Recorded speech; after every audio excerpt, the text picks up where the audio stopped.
Last class हमने आपको integration के बारे में बातें बताई थी, है ना। और इंटीग्रेशन के बारे में हमने कुछ चीज़ें जानी थी। जैसे एक इंटीग्रेशन की हमने 2-3 डेफिनेशन आपको बताई थी कि integration is just reciprocal of differentiation. उसके बाद इंटीग्रेशन में हमने बताया था आपको कि integration represent the area under a curve, है ना। किसी भी कर्व के अंडर में जो एरिया आता है उसको इंटीग्रेशन के थ्रू ही आप क्या करते हैं, कैलकुलेट करते हैं। और फिर इंटीग्रेशन में हमने आपको आगे बताया था कि इंटीग्रेशन 2 टाइप का होता है आपका, डेफिनिट इंटीग्रेशन और इनडेफिनिट इंटीग्रेशन, है ना। इतनी बातें हमने करी थी। अच्छा, अब देखिए जो इंटीग्रेशन का जो टॉपिक है ना, ये जो आपका इंटीग्रल कैलकुलस है ना, आप इसको इंटीग्रल कैलकुलस बोल सकते हैं, क्योंकि जो इंटीग्रेशन डिफरेंशिएशन होता है ये कैलकुलस का ही पार्ट होता है। तो कैलकुलस के जिस हिस्से में आप क्या करते हैं, इंटीग्रेशन को डील करते हैं, उसको आप इंटीग्रल कैलकुलस बोलते हैं।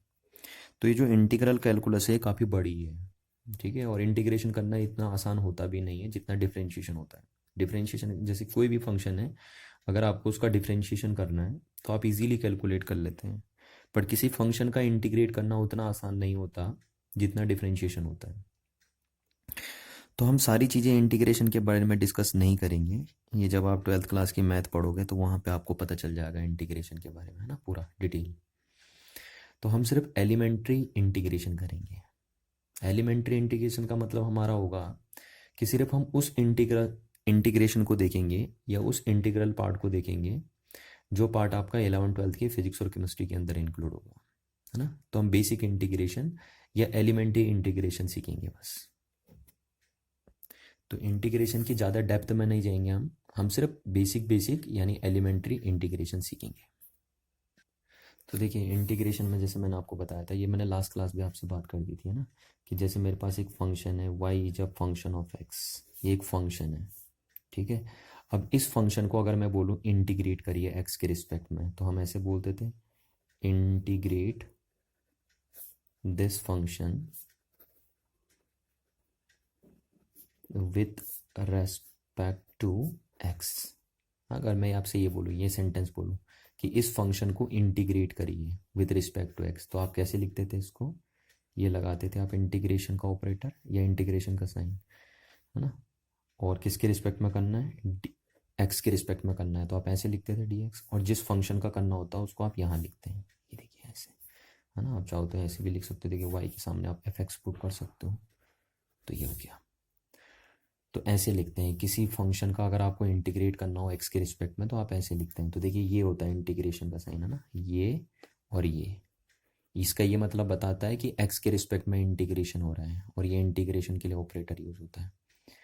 और जिस फंक्शन का करना होता है उसको आप यहाँ लिखते हैं। ये बात मैंने आपको लास्ट क्लास में बता दी थी, ठीक है।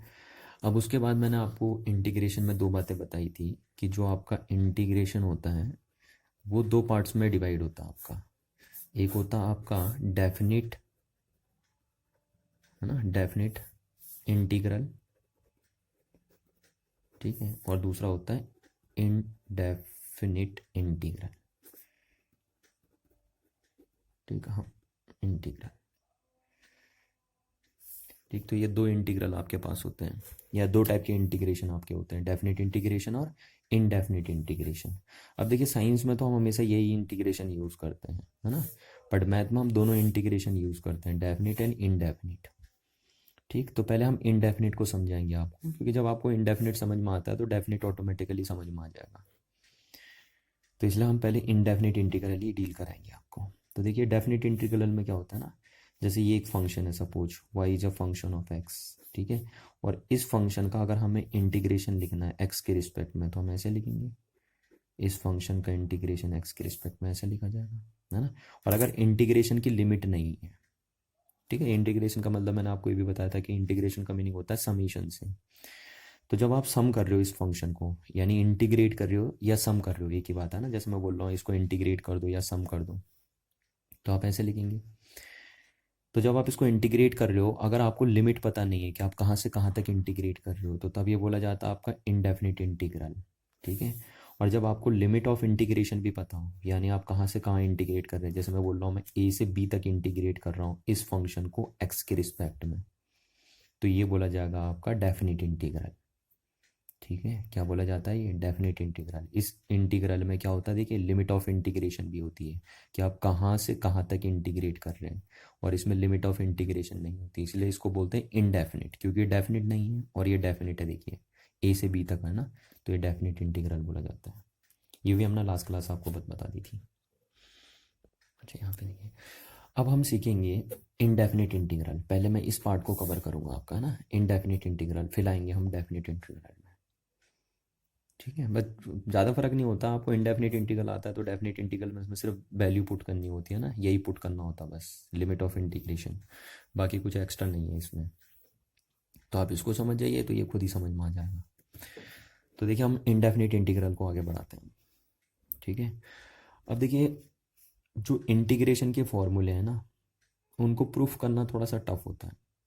ठीक है, जैसे डिफरेंशिएशन तो बड़े आसान होते हैं। अगर डिफरेंशिएशन के किसी भी फॉर्मूले को अगर आपको प्रूफ करना है, मैंने वैसे आपको सारे फॉर्मूले डिफरेंशिएशन के प्रूफ नहीं करवाए थे, मैंने सिर्फ आपको ये फॉर्मूला प्रूफ कराया था डिफरेंशिएशन में, कि अगर आप डिफरेंशिएट करते हैं एक्स की पावर एन को, है ना, एक्स की पावर एन को एक्स के रिस्पेक्ट में अगर आप डिफरेंशिएट करते हैं तो आपका एन एक्स की पावर एन माइनस वन आता है।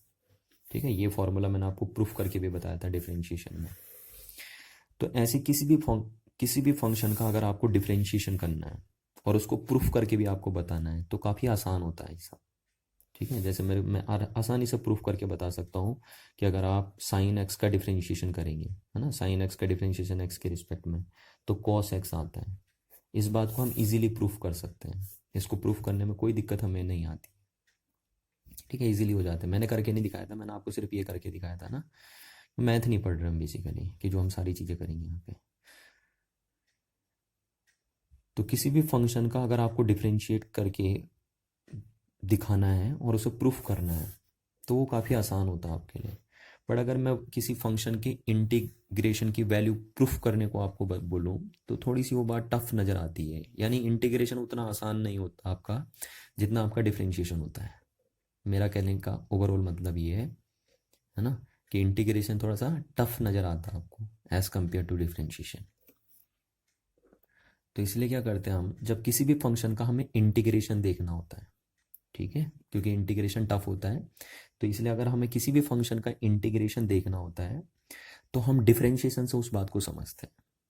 ठीक है, क्या बोला मैंने, किसी फंक्शन का अगर आपको इंटीग्रल सीखना है तो आप उसके डिफरेंशिएशन पार्ट से सीख के आते हैं उसे। ठीक है, तब काफ़ी चीज़ों को समझना आसान होता है। क्योंकि देखिए मैंने आपको एक बात बोली थी, मैंने आपसे बोला था कि डिफरेंशिएशन और इंटीग्रेशन जस्ट एक दूसरे के रेसिप्रोकल होते हैं, है ना। डिफरेंशिएशन जो होता है वो जस्ट रेसिप्रोकल होता है किसका, इंटीग्रेशन का, एक दूसरे के रिवर्स होते हैं। देखिए, ठीक है, तो जैसे देखिए मैंने आपसे कहा कि डिफरेंशिएट करिए इस फंक्शन को, y इक्वल्स टू मेरे पास है x की power n plus one upon n plus one. ये एक फंक्शन है मेरे पास। ठीक है, ये एक फंक्शन है। मैंने कहा इस फंक्शन को आप डिफरेंशिएट करिए x के रिस्पेक्ट में, तो आप कैसे करेंगे, आप ऐसे लिखेंगे x के रिस्पेक्ट में डिफरेंशिएशन, है ना, ये डिफरेंशिएशन का ऑपरेटर होता है। तो आप डिफरेंशिएट कर रहे हैं इसे x के रिस्पेक्ट में, और किस फंक्शन का करना है वो आप यहाँ लिखेंगे x की power n plus one upon n plus one, जहाँ पे n एक नंबर है। हाँ, n एक नंबर है, तो ये हो गया। तो इसका डिफरेंशिएशन ऐसे लिखा जाएगा। अब देखिए आप इसका डिफरेंशिएशन कैसे करते, कैसे, n प्लस वन कॉन्स्टेंट है तो ये बाहर आ जाएगा।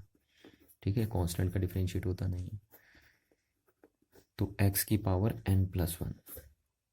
अब देखिए x की पावर n प्लस वन का डिफरेंशिएशन क्या होगा, one upon N plus one, और ये हो जाएगा आपका n प्लस वन और x की power n plus one minus one. अगर आपको याद हो तो ऐसे ही तो करते हैं हम इसका डिफरेंशिएशन, है ना। ये हो गया आपका। अच्छा, तो ये वैल्यू आ गई आपकी one upon N plus one, और ये n प्लस वन से n प्लस वन काट देता हूँ मैं, तो ये आपका बचेगा x की पावर n। यानी अगर d over D X of x की power n plus one upon n plus one को अगर आप डिफरेंशिएट करेंगे, इस फंक्शन को अगर आप डिफरेंशिएट करेंगे तो आपका निकल के आएगा x की पावर n, निकल के आएगा ना। इस फंक्शन को अगर आप डिफरेंशिएट करेंगे तो क्या निकल के आएगा, x की पावर n निकल के आएगा। तो अब मैंने आपको बोला था कि जो डिफरेंशिएशन और इंटीग्रेशन एक दूसरे के क्या होते हैं, जस्ट रेसिप्रोकल होते हैं। तो इसका मीनिंग है कि अगर आप इसको इंटीग्रेट कर देंगे तो ये हो जाना चाहिए, है ना। तो अगर हम इसको इंटीग्रेट कर दें, देखिए एक्स की पावर एन को एक्स के रिस्पेक्ट में, ऐसे ही तो लिखेंगे हम, इंटीग्रेशन ऑफ एक्स की power n with respect to x. तो ये बन जाएगा, देखिए एक्स की power N plus one upon N plus one बन जाएगा। समझ में आ रही ना बात, ये देखिए, ठीक है, क्योंकि डिफरेंशिएशन इंटीग्रेशन एक दूसरे के क्या होते हैं, जस्ट रेसिप्रोकल होते हैं। देखो इस बात को मैं आपको ऐसे भी समझाता हूँ, देखो आप ऐसे भी समझ सकते हो कि आपका D over D X of x की power N plus one upon N plus one का डिफरेंशिएशन क्या था, एक्स की पावर एन ना। तो अगर आप इसका मतलब हम इसका इंटीग्रेशन करें तो ये बन जाना चाहिए, क्योंकि हम कहते हैं डिफरेंशिएशन इंटीग्रेशन एक दूसरे के क्या होते हैं, रेसिप्रोकल। ठीक है, तो अब देखो मैं इसको अगर इंटीग्रेट कर दूं तो क्या बनेगा, जो मैंने अभी आपको बता ही दिया था।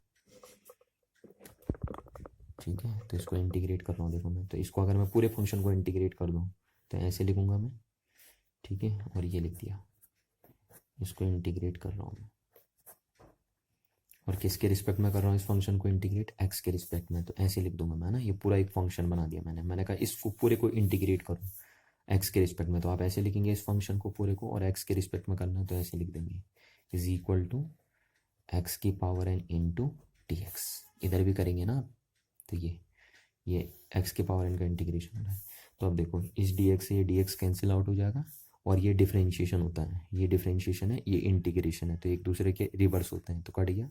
तो यानी एक्स की power N plus one upon N plus one is equal to क्या आ गया, एक्स की power N into D X आ गया।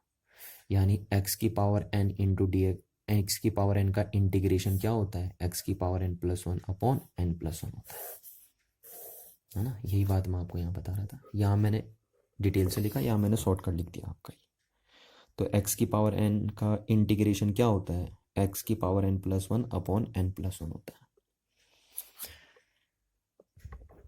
ठीक है, इस बात को आप दिमाग में बिठा के रखेंगे, बहुत ही इंपॉर्टेंट फॉर्मूला आपके पास ये है। तो इसी तरीके से हम सारे डिफरेंशिएशन के फॉर्मूले, इंटीग्रेशन के फॉर्मूले क्या करते हैं, प्रूफ करते हैं। देखिए ना, हमने डायरेक्ट आपको ये नहीं बताया कि एक्स की पावर एन का इंटीग्रेशन क्या होता है।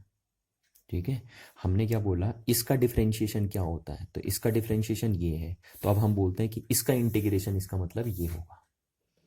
ठीक है, तो इंटीग्रेशन के फॉर्मूले में हम डायरेक्ट अप्रोच नहीं करते, हम डायरेक्ट आपको नहीं बताते कि इसका इंटीग्रेशन ये होगा, और ना ही हम इसको प्रूफ करते हैं। हम डिफरेंशिएशन से लेके चलते हैं, हम बोलते हैं इसका डिफरेंशिएशन ये है, तो देन इसका इंटीग्रेशन ये होगा। तो ऐसी सारे फॉर्मूले हम इंटीग्रेशन के ऐसी प्रूफ करके देते हैं आपको। ठीक है ना, कि हम उनको पहले फंक्शन ले लेते हैं, जैसे इसका डिफरेंशिएट कर देंगे, और इसका डिफरेंशिएशन अगर ये होगा तो हम बोल देंगे इसका इंटीग्रेशन ये हो जाएगा। इसी तरीके से हम सारी चीज़ों को करके चलते हैं इंटीग्रेशन में। जैसे देखो यहाँ पे मैं एक एग्जांपल दूँ आपको, है ना, ये फॉर्मूला आपको याद रखना है, ठीक है, काफ़ी इंपॉर्टेंट फॉर्मूला है इंटीग्रेशन का। जैसे मैं आपको एक एग्जांपल दूँ, देखो,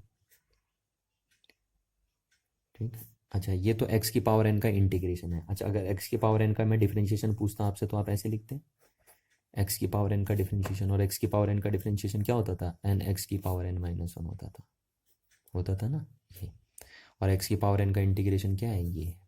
अब जैसे एक एग्जांपल से समझाता हूँ मैं, देखो आपको, कि मैं बोल दूँ इंटीग्रेट, ठीक है, इंटीग्रेट एक्स की power 4 with respect to x. ठीक है, एक्स की पावर 4 को इंटीग्रेट करिए एक्स के रिस्पेक्ट में, तो आप कैसे लिखेंगे, इंटीग्रेशन का साइन किसका करना है, एक्स की पावर 4 का करना है, किसके रिस्पेक्ट में करना है, एक्स के रिस्पेक्ट में करना है, तो आप ऐसे लिखेंगे। तो इज इक्वल टू क्या हो जाएगा, देखिए इस फॉर्मूले से लगाइए आप, है ना, तो इस फॉर्मूले के हिसाब से क्या हो जाएगा, एक्स की power 4 plus one upon 4 plus one, यानी इज इक्वल टू हो जाएगा एक्स की पावर 5 अपॉन 5। तो यानी हम बोलते हैं एक्स की पावर 4 का इंटीग्रेशन एक्स के रिस्पेक्ट में कितना हो जाएगा, एक्स की पावर 4 अपॉन 5 हो जाएगा, सॉरी एक्स की पावर 5 अपॉन 5 हो जाएगा। इसी तरीके से आप मेरे को बता सकते हैं, अगर मैं आपसे पूछ दूं कि x की पावर 6 का इंटीग्रेशन कितना होगा x के रिस्पेक्ट में, तो आप बोलेंगे x की पावर 7 अपॉन 7 होगा, है ना। इस तरीके से निकाल देते हैं आप। पर यहाँ पे एक चीज़ आपको ध्यान रखनी है ना, ये फॉर्मूला सिर्फ तब लगेगा जब n does not equal to होगा -1। इसमें एक बात ध्यान रखना कि n यहाँ पे -1 नहीं होना चाहिए, तब ये फॉर्मूला काम करेगा आपका। अगर यहाँ पे n -1 हो गया तब ये बिगड़ जाएगा फॉर्मूला। देखो मैं आपको एग्जांपल समझाता हूँ। देखो जैसे मैं बोल रहा हूँ इंटीग्रेशन करो x की पावर -1 इंटू डी एक्स का, है ना। अब देखिए n के सामने मैंने -1 रख दिया। अब अगर आप n के सामने -1 रखोगे तब ये काम नहीं करेगा। देखो कैसे, अगर आप इसको लगा के चलते हो देखो इसमें कि x की पावर -1 + 1 अपॉन -1 + 1, तो इज इक्वल टू क्या हो गया, x की पावर 0 अपॉन 0, और ये क्या हो गया, x की पावर 0 1, किसी भी नंबर की पावर 0 क्या होती है 1 अपॉन 0, और 1 अपॉन 0 क्या हो गया, इनफाइनाइट हो गया, नहीं हो गया इनफाइनाइट। तो इसलिए ध्यान रखना कि यहाँ पे आपको ध्यान रखना है इस फॉर्मूले में n क्या नहीं होना चाहिए, -1 नहीं होना चाहिए, ठीक है। बाकी n की कोई भी वैल्यू यहाँ पे चल जाएगी, -2 -3 -4 -5, बाकी सारी वैल्यू चल जाएंगी आपकी, ठीक है। सिर्फ n की कौन सी वैल्यू नहीं चलेगी यहाँ पे, -1, क्योंकि जैसे आप n की -1 वैल्यू यहाँ पे रखते हो इस फॉर्मूले के हिसाब से तो आपका आंसर इनफाइनाइट आता है। तो इसको आप कैसे इंटीग्रेट करेंगे फिर, तो देखिए इसको इंटीग्रेट करने का तरीका ये नहीं है ना। ध्यान रखना कि जब यहाँ पे n की पावर -1 हो तब ये फॉर्मूला काम नहीं करेगा। तो तब आप इसको कैसे इंटीग्रेट करेंगे, आप इसको लिखेंगे 1/x, बोलिए लिख सकता हूँ मैं इसे 1/x, और इंटू डी एक्स हो गया। अब जरा आपको याद हो देखो, तो मैंने आपको बताया था डिफरेंशिएशन क्या होता है लॉग एक्स का, है ना। लॉग एक्स का अगर आपको याद हो तो लॉग एक्स का डिफरेंशिएशन एक्स के रिस्पेक्ट में कितना होता था, 1/x होता था। अब क्योंकि हम बोलते हैं डिफरेंशिएशन और इंटीग्रेशन एक दूसरे के क्या होते हैं, जस्ट रेसिप्रोकल होते हैं।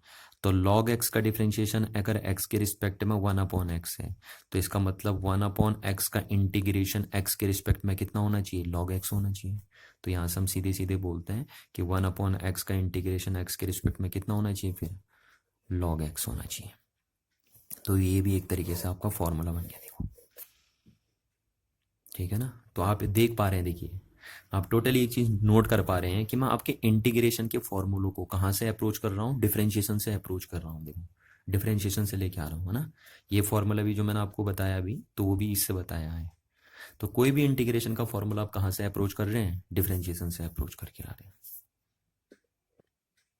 तो यहाँ पे इस बात को नोट करके रखना होगा ना कि वो ये फॉर्मूला सिर्फ तब काम नहीं करता जब n-1 ना हो, सॉरी जब n-1 हो तब ये फॉर्मूला काम नहीं करेगा। बाकी n की कोई भी वैल्यू हो, -2 -3 +2 +3 +4 सब जगह काम कर जाएगा ये फॉर्मूला। और अगर n-1 हो यहाँ पे तब आप उसको ऐसे करेंगे डील। अच्छा, अब वैसे तो इंटीग्रेशन में बहुत सारे फॉर्मूले आपके पास होते हैं, है ना। इनफाइनाइट फॉर्मूले होते हैं आपके पास इंटीग्रेशन के अंदर। पर मैंने आपको पहले भी बताया था कि हम सिर्फ एलिमेंट्री इंटीग्रेशन डील कर रहे हैं। क्या डील कर रहे हैं, सिर्फ एलिमेंट्री इंटीग्रेशन डील कर रहे हैं। इसलिए हम आपको सिर्फ उतना ही इंटीग्रेशन बताएंगे जितना इंटीग्रेशन आपके फिजिक्स केमिस्ट्री के अंदर यूज होने वाला है, ठीक है। तो अब आप इन फॉर्मूलों को याद रखेंगे। देखिए इंटीग्रेशन की ये कुछ स्टैंडर्ड फॉर्म मैंने लिख दिए हैं, इनको आप याद रखेंगे, ठीक है। आई होप आपको ये याद हो जाएंगे आराम से, है ना। और ये तो सबसे इंपॉर्टेंट है, पहला दूसरा तीसरा चौथा और पांचवा, ये पांच तो आपको जरूर याद रखने हैं। 1 2 3 4 और 5, ये तो बहुत बार सामना होगा इन पांचों से आपका। तो बाकी आपसे याद होना हो वो चीज़ मैटर नहीं करती, वैसे तो थोड़ी सी ही हैं, आपको याद हो जाएंगे आसानी से। पर नहीं तो इन 2 3 4 को आपको जरूर याद रखना, 1 2 3 4 5 फॉर्मूले इसको। अब देखिए याद करना बड़ा आसान है ना। जैसे मैंने आपसे अभी कहा था कि इस फंक्शन का डिफरेंशिएशन x के रिस्पेक्ट में अगर x की पावर n आता है तो इसका इंटीग्रेशन x के रिस्पेक्ट में क्या हो जाएगा, देखिए ये हो जाएगा, नहीं हो जाएगा, ये देखो ये जो अभी अभी मैंने आपको बताया था यहाँ पे करके, ठीक है। तो इस फॉर्मूले को आपको याद रखना है। देखो तो मैं इसको भी मैं कहाँ से अप्रोच किया, इस इंटीग्रेशन के फॉर्मूले को भी मैंने कहाँ से अप्रोच किया, मैंने डिफरेंशिएशन से ही अप्रोच की लगाई है ना। अच्छा देखिए उसके बाद सेकंड आई है, तो e की पावर x का डिफरेंशिएशन x के रिस्पेक्ट में कितना होता था, e की पावर x होता था। ये मैंने आपको डिफरेंशिएशन में भी बात बताई थी। तो अगर e की पावर फिर आप इसका इंटीग्रेशन अगर आप कर देंगे x के रिस्पेक्ट में तो यही आ गया। तो देखो ये यानी e की पावर x का अगर आप डिफरेंशिएट करो तो भी वो e की पावर x रहता है, और e की पावर x का अगर आप इंटीग्रेशन करोगे तो भी वो e की पावर x ही रहता है, ठीक है। और बार बार ध्यान रखना आपको e एक नंबर होता है जिसकी वैल्यू होती है 2.71 के समथिंग समथिंग, रेशनल नंबर होता है पाई की तरफ। अच्छा उसके बाद log x, आपने देखा था कि log e बेस पे जो x का log x का जो डिफरेंशिएशन होता है ना, e बेस पे वो 1/x आता था। तो हम बोल सकते हैं कि 1/x का इंटीग्रेशन क्या होगा, फिर log x होगा x के रिस्पेक्ट में। ये देखिए 1/x का इंटीग्रेशन x के रिस्पेक्ट में कितना हो रहा है, log x हो रहा है। उल्टे होते हैं ना बार बार, वही हम डिफरेंशिएशन इंटीग्रेशन एक दूसरे के उल्टे होते हैं, तो वहीं से हम अप्रोच लगा रहे हैं। अब देखिए ये भी बात मैंने आपको डिफरेंशिएशन में बताई थी कि साइन एक्स का डिफरेंशिएशन एक्स के रिस्पेक्ट में कितना होता है, कॉस एक्स होता है। तो इसका मतलब कॉस एक्स का इंटीग्रेशन एक्स के रिस्पेक्ट में कितना हो जाएगा, साइन एक्स हो जाएगा। ठीक है, ये फॉर्मूले भी आपको याद रखना है, ये भी इंपॉर्टेंट है। अच्छा, उसके बाद हमने डिफरेंशिएशन में आपको बताया था कि कॉस एक्स का डिफरेंशिएशन एक्स के रिस्पेक्ट में माइनस साइन एक्स होता है। तो इसका मतलब क्या है कि जो साइन एक्स का डिफरेंशिएशन इंटीग्रेशन होगा एक्स के रिस्पेक्ट में, वो माइनस कॉस एक्स आएगा ना, क्योंकि इस साइन को हम यहाँ लगा देंगे। हम आपसे पूछ रहे हैं ना कि साइन एक्स का इंटीग्रेशन क्या होगा एक्स के रिस्पेक्ट में, तो आप बोलेंगे माइनस कॉस एक्स होगा। ठीक है, और अगर मैं आपसे पूछता कि माइनस साइन एक्स का इंटीग्रेशन क्या होगा एक्स के रिस्पेक्ट में, तब आप कॉस एक्स बोलते हैं। ठीक है, तो इस बात को ध्यान रखना कि जब आप इसको इंटीग्रेट करोगे एक्स के रिस्पेक्ट में, तो ये माइनस यहाँ चले जाएगा और माइनस कॉस एक्स हो जाएगा इसका इंटीग्रेशन, किसका, साइन एक्स का। अब ऐसे आपने देखा था कि 10x का इंटीग्रेशन, सॉरी 10x का डिफरेंशिएशन x के रिस्पेक्ट में कितना आता था, सेक स्क्वायर एक्स आता था। तो यानी हम सेक स्क्वायर एक्स को अगर इंटीग्रेट कर देंगे x के रिस्पेक्ट में, तो 10x आ जाना चाहिए। ये देखिए 10x आ जाता है ना। इस तरीके से आप कॉट को देखते हैं, ये कॉट में मैंने आपको बात बताई थी। ऐसे आप सेक में देखते हैं, ठीक है, कि सेक एक्स का डिफरेंशिएशन एक्स के रिस्पेक्ट में इतना होता है। तो यानी अगर आप इसको इंटीग्रेट कर देंगे एक्स के रिस्पेक्ट में, तो सेक एक्स आ जाएगा ये। ठीक, फिर कॉसेक एक्स जो होता है आपका, तो कॉसेक एक्स का डिफरेंशिएशन एक्स के रिस्पेक्ट में इतना आता है। तो यानी आप इसको इंटीग्रेट कर देंगे तो ये आ जाएगा, है ना, और माइनस यहाँ पर हो जाएगा। तो ये देखिए आ गया। ठीक है, और इसमें आपको ध्यान रखना है जरा, यहाँ पे हमने माइनस छोड़ दिया, ये माइनस आएगा। ठीक है, ये बात ध्यान रखना। अच्छा, ये दो चीज़ों और लिखी मैंने कि अगर सपोज आपको दो फंक्शन सम के फॉर्म में, है ना, दो फंक्शन ऐड हो रहे हैं, अगर एक फंक्शन ये और एक फंक्शन ये है, और आपको दोनों का इंटीग्रेशन करना हो, तो आप इसको डिस्ट्रीब्यूट करके लिख देंगे। आप इसका भी इंटीग्रेशन कर देंगे, इसका भी इंटीग्रेशन कर देंगे। देखिए इसका मतलब है अगर दो फंक्शन एडिशन में है और अगर आप उनका कंबाइन इंटीग्रेशन कर रहे हो, तो उनको खोल के कैसे लिखा जाएगा, फर्स्ट फंक्शन का इंटीग्रेशन प्लस सेकेंड फंक्शन का इंटीग्रेशन। ठीक, और एक फॉर्मूला मैंने आपका ये लिखा कि सपोज कोई कांस्टेंट अगर किसी फंक्शन से मल्टीप्लाई हो रहा है, ये यहाँ पे ध्यान रखना, ए कांस्टेंट है, तो कोई कांस्टेंट अगर किसी फंक्शन से मल्टीप्लाई हो रहा है और उसका आप क्या कर रहे हो, इंटीग्रेशन कर रहे हो एक्स के रिस्पेक्ट में, तो कांस्टेंट बाहर आ जाएगा, है ना, क्योंकि कांस्टेंट ना तो डिफरेंशिएट होते हैं ना इंटीग्रेट होते हैं। तो ये कांस्टेंट यहाँ बाहर आ जाएगा और इसका क्या हो जाएगा, f1x इंटू डी एक्स, इसका इंटीग्रेशन होगा सर। ठीक है, जहाँ पे ए कांस्टेंट है, ध्यान रखना इस बात का कि कभी भी अगर किसी फंक्शन के साथ कांस्टेंट मल्टीप्लाई हो रहा है और अगर आप उस फंक्शन का क्या कर रहे हो, इंटीग्रेशन कर रहे हो, तो आप कांस्टेंट को बाहर लिख देंगे और फंक्शन का इंटीग्रेशन कर देंगे एक्स के रिस्पेक्ट में। तो इस तरीके से आपको ये फॉर्मूले याद रखने हैं। आई होप आपको याद हो जाएंगे, बड़े आसान है, ऐसा कुछ नहीं है कि बहुत टफ है जो आप याद नहीं रख सकते। अच्छा, यहाँ पे एक इम्पोर्टेंट बात मैं आपको बता दूँ, देखो है ना, बहुत इंपॉर्टेंट बात मैं आपको यहाँ पे बता दूँ कि अगर आप डिफरेंशिएट करते हो, है ना, एक्स को एक्स के रिस्पेक्ट में, याद आ रहा है आपको, एक्स को अगर डिफरेंशिएट करते हैं आप एक्स के रिस्पेक्ट में, तो आपका कितना आता आंसर, आपका आता आंसर 1 आता है ना। अगर एक्स को एक्स के रिस्पेक्ट में डिफरेंशिएट करते हो तो कितना आता आंसर आपका, 1 आता है। तो अगर मैं 1 को इंटीग्रेट कर दूं एक्स के रिस्पेक्ट में, तो कितना आएगा आंसर, एक्स आएगा। जैसे ये देखिए, ये इंटीग्रेशन कर दूं मैं 1 को किसके रिस्पेक्ट में, एक्स के रिस्पेक्ट में, तो कितना आंसर आएगा, एक्स आंसर आएगा। ठीक है, इस बात को आपको ध्यान रखना है कि एक्स का डिफरेंशिएशन अगर एक्स के रिस्पेक्ट में 1 होता है, तो इसका मतलब 1 का इंटीग्रेशन एक्स के रिस्पेक्ट में कितना आ जाना चाहिए, एक्स आ जाना चाहिए। तो ये आता है। अब इसको ऐसे भी लिख सकते हैं हम, देखो कुछ ना हो कि यहाँ कुछ नहीं है, तो यहाँ ऐसे लिख सकते हैं। तो इस वैल्यू को भी आपको याद रखना है कभी भी। ठीक है, जैसे मैं ऐसे लिख दूँ यहाँ पे कहीं डी टी, यहाँ पे तो एक्स के रिस्पेक्ट में हो रहा था, अब यहाँ टाइम टी के रिस्पेक्ट में हो रहा है ना, टाइम नहीं टी के रिस्पेक्ट में हो रहा है, तो अब इसका आंसर क्या आएगा, टी आएगा। जैसे मैं ये बोल दूँ कि इसका आंसर क्या आएगा, तो आप इसका आंसर वाई बोलेंगे। इसका यहाँ मतलब कुछ नहीं, मतलब 1 है, यहाँ 1 है ऐसे। ठीक है, तो इस बात को आपको समझना है कि अगर यहाँ कुछ नहीं तो इसको 1 मानते हैं। तो अगर कहीं ऐसे लिखा है तो उसका आंसर एक्स आएगा, इस टाइप से। देखिए जैसे कैसे यहाँ ऐसे लिखा है, तो इसका मतलब उसका आंसर वाई आएगा। ठीक है, आप ऐसे भी समझ सकते हो, देखो ये डिफरेंशिएशन है और ये इंटीग्रेशन का ऑपरेटर है, तो ये डिफरेंशिएशन के ऑपरेटर से इंटीग्रेशन का ऑपरेटर कट गया, वाई बच गया। पर ऐसे काटते नहीं है ना, ये तरीका गलत होता है, इलीगल तरीका माना जाता है कि आपने डिफरेंशिएशन के साइन से इंटीग्रेशन कट गया और बोल दिया टी बच गया। ठीक है, वो भी होता है ऐसा, फैक्ट है, बट काटते नहीं है ऐसा, बच्चों वाली हरकतें नहीं करते ऐसी।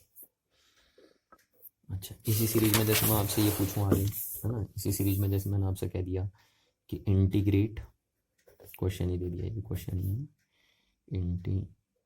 इंटीग्रेट 3√x, ऐसे लिख दिया ना, 3√x, समझना आपको, हाँ 3 कहाँ लिखा है, मल्टीप्लाई में नहीं है 3, क्यूबिक रूट है, तो √3x with respect to x, यानी इस फंक्शन को इंटीग्रेट करिए किसके रिस्पेक्ट में, x के रिस्पेक्ट में, ये मैंने आपसे बोल दिया। तो आप कैसे लिखेंगे, देखो आप इसको लिखेंगे इंटीग्रेशन, ठीक है, चलो इसको 1 कर दिया मैंने कि इंटीग्रेट करो इसको, ठीक है, अब थोड़ा और बढ़िया क्वेश्चन बन गया, 1/√3x को इंटीग्रेट करो x के रिस्पेक्ट में, तो आप ऐसे लिखेंगे, देखो इसको, ये फंक्शन बन गया आपका, तो आप इसको ऐसे लिख देंगे 1/3√x, ठीक है, आप इसको इंटीग्रेट कर रहे हो तो ये इंटीग्रेशन का साइन हो गया, और इस फंक्शन को इंटीग्रेट कर रहे हो और किसके रिस्पेक्ट में कर रहे हो, एक्स के रिस्पेक्ट में, तो ऐसे लिख दिया जाएगा। तो अब देखो आप इसको कैसे लिखेंगे आप, है ना, आप इसको ऐसे लिखेंगे इंटीग्रेशन √3x को आप क्या लिखते हैं, आप x की पावर 1/3 लिखते हैं इसे, तो आप ऐसे लिख देंगे इसको, और इंटू dx। ठीक, अब इसी चीज़ को देखिए आगे बढ़ाते हैं हम, इंटीग्रेशन, अब इसको आप ऊपर ले जाएंगे तो x की पावर -1/3 बन जाएगा, और इंटू dx। अब इसमें आप वो फॉर्मूला लगा सकते हो, देखो इंटीग्रेशन x की power n into D x is equal to क्या होता है, x की पावर n+1 अपॉन n+1, ये बताया था ना मैंने आपको फॉर्मूला, ये फॉर्मूले आपको याद रखने हैं, है ना, ये बताया था, देखिए सिर्फ मैंने कहा ये फॉर्मूला तब काम नहीं करता जब n-1 हो।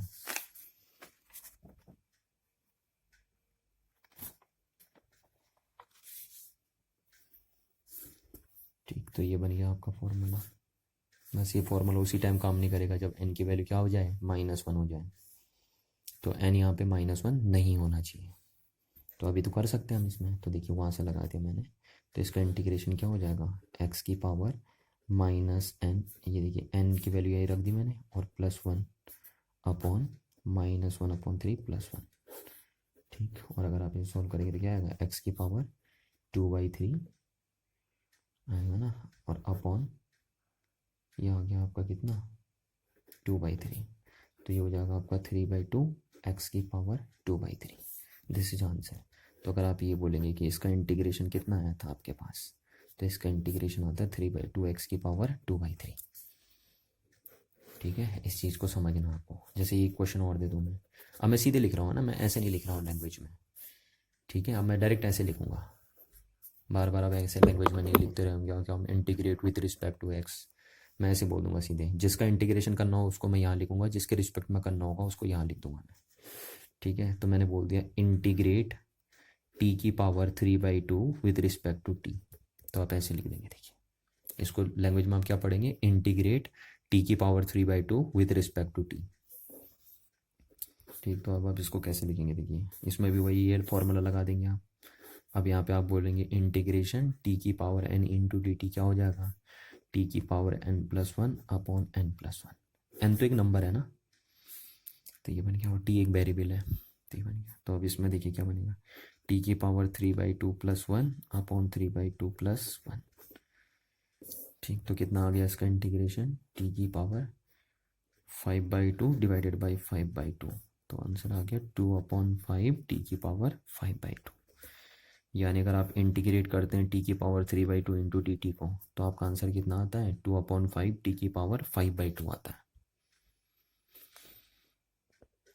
अच्छा, और बेसिक बताऊँ मैं आपको, है ना, क्वेश्चन नंबर 3, ऐसे करते रहते हैं थोड़ा प्रैक्टिस के लिए हम क्वेश्चन, अगर मैं बोल दूँ integrate 5x⁴ into D X, ठीक है, तो इसका मीनिंग क्या है, इसका मीनिंग है इंटीग्रेशन हो रहा है 5x⁴ का x के रिस्पेक्ट में, इसको अगर आप लैंग्वेज में लिखेंगे तो क्या लिखेंगे आप, integrate 5x⁴ with respect to x, ठीक है, तो मैं बार बार लैंग्वेज ना लिख के, इस टाइप की लैंग्वेज ना लिख के हम डायरेक्ट ये लिख दे रहे हैं और इसका मतलब आपको समझना है, इसका मतलब है 5x⁴ का इंटीग्रेशन हो रहा है किसके रिस्पेक्ट में, x के रिस्पेक्ट में। तो देखो इसको इंटीग्रेट कैसे करेंगे। मैंने भी अभी आपको एक फॉर्मूला बताया था, ये वाला देखिए, है ना, इससे मैच करिए इसको। देखिए कांस्टेंट अगर किसी फंक्शन के साथ क्या हो रहा होगा, इंटीग्रेट हो रहा होगा, हो रहा है ना। देखिए कांस्टेंट है, ए यहाँ पे कांस्टेंट है और ये फंक्शन है, x⁴ f(x) हो गया, फंक्शन है। तो अगर आप इसको इंटीग्रेट करेंगे तो क्या करते हैं आप, कांस्टेंट को बाहर लिख लेते हैं क्योंकि कांस्टेंट इंटीग्रेट होता नहीं है ना। और इंटीग्रेशन और किसका होगा, फंक्शन का। तो फंक्शन क्या है, x⁴ इंटू dx। ठीक है, ये चीज़ हो गई आपकी। अब इसको बस आगे एज यूजुअल करिए। तो आगे यूजुअल क्या हो जाएगा, 5x⁴ का क्या होगा, x⁴ का हो जाएगा x⁵ है ना। अब बार बार बताने की जरूरत नहीं है, कौन सा फॉर्मूला लगा के आपने किया है यहाँ पे, ये वाला फॉर्मूला लगा के किया। ठीक है, तो 5 से 5 कैंसिल आउट हो गया आपका। तो यानी integration of 5x⁴ with respect to x इस कितना हो जाएगा आपका, x⁴ कितना आ जाएगा, 5 आ जाएगा। ठीक है, तो इस बात को भी आपको समझना है। अच्छा, मोर जनरल और बातें आकर मैं आपसे करूँ। देखिए इसी सीरीज में आगे बढ़ाते रहते हैं। जैसे मैंने क्वेश्चन दे दिया आपको, है ना, कि इंटीग्रेट, चाहो तो मैं डायरेक्ट भी लिख दूँ, पर चलो मैंने लिख दिया इंटीग्रेट। यहाँ पे मैंने लिख दिया 4 sec² x minus 5e⁴x plus x⁻² with respect to x, है ना। यानी अब इतना बड़ा फंक्शन हो गया आपके पास, इस फंक्शन को इंटीग्रेट करिए किसके रिस्पेक्ट में, x के रिस्पेक्ट में। ठीक है ना। तो आप कैसे करेंगे, देखिए आप ये लिखेंगे इंटीग्रेशन का सिंबल और फंक्शन लिखते हैं आप यहाँ पे। ठीक है, तो क्या हो गया function, 4 sec² x minus 5e⁴x plus x⁻²। ये लिख दिया आपने फंक्शन, और जिसके रिस्पेक्ट में करना होता है उसको आप यहाँ लिखते हैं। तो x के रिस्पेक्ट में करना है तो आप ऐसे लिख देंगे। ठीक है ना, इज इक्वल टू, अब इसको कैसे इंटीग्रेट करेंगे हम, देखिए ये हो गया। तो मैं चाहूँ तो ऐसा ना लिख के अगर ऐसे लिख दूँ डायरेक्ट, तो तब भी आपको समझ जाना है। इसका मतलब होगा कि इस फंक्शन का इंटीग्रेशन हो रहा है x के रिस्पेक्ट में। ठीक है, अब अभी मैंने आपको एक बात बताई थी। देखिए अगर कहीं ऐसे रहते हैं ना फंक्शन, तो सबके साथ खुलता है, देखिए डिस्ट्रीब्यूट होता है इंटीग्रेशन। जैसे हम बोलते हैं कि यहाँ पे हम कंबाइन, इन दोनों कंबाइन ये दो फंक्शन जो समीशन में थे उनका कंबाइन इंटीग्रेशन अगर हम कर रहे थे, तो आप इसको अलग अलग करके लिखेंगे, है ना। यानी इसका भी इंटीग्रेशन करेंगे, इसका भी इंटीग्रेशन करेंगे। तो वही चीज़ मैं यहाँ पे लगा दे रहा हूँ कि कंबाइन फॉर्म में फंक्शन। तो जब हम इसका इंटीग्रेशन करेंगे तो हम इसका भी करेंगे, इसका भी करेंगे और इसका भी करेंगे। तो खोल के लिखेंगे इसे, देखिए ऐसे 4 sec² x का इंटीग्रेशन माइनस 5e⁴x का इंटीग्रेशन, ठीक, और फिर प्लस किसका इंटीग्रेशन, x⁻² का इंटीग्रेशन। ये देखिए इसको डिस्ट्रीब्यूट करके लिख दिया मैंने, है ना, सबका इंटीग्रेशन करना है। तो इसका मतलब है 4 sec² x का इंटीग्रेशन हो रहा है x के रिस्पेक्ट में, 5e⁴x का हो रहा है x के रिस्पेक्ट में, और x⁻² का x के रिस्पेक्ट में।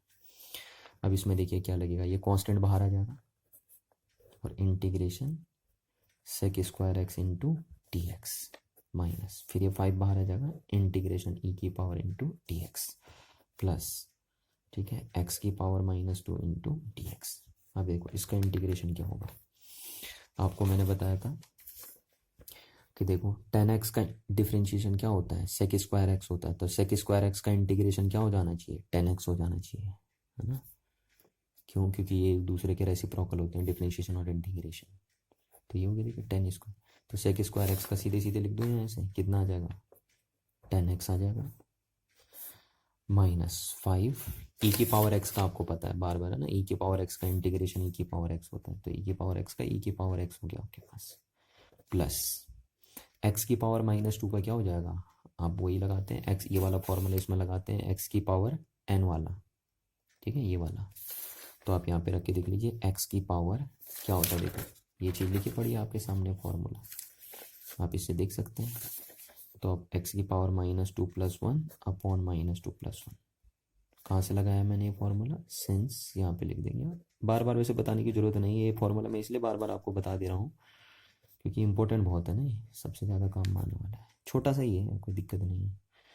तो आप यहाँ पे लगेंगे, एन के सामने -2 रखेंगे तो देखो ये आ जाएगा आपका, ठीक है, इसका तो ये बन गया आपका 4 10x -5e⁻x, और ये आ गया, ये देखिए -1 आ जाएगा यहाँ से, और वो माइनस मैंने यहाँ लिख दिया, और ये बनेगा x⁻⁻1।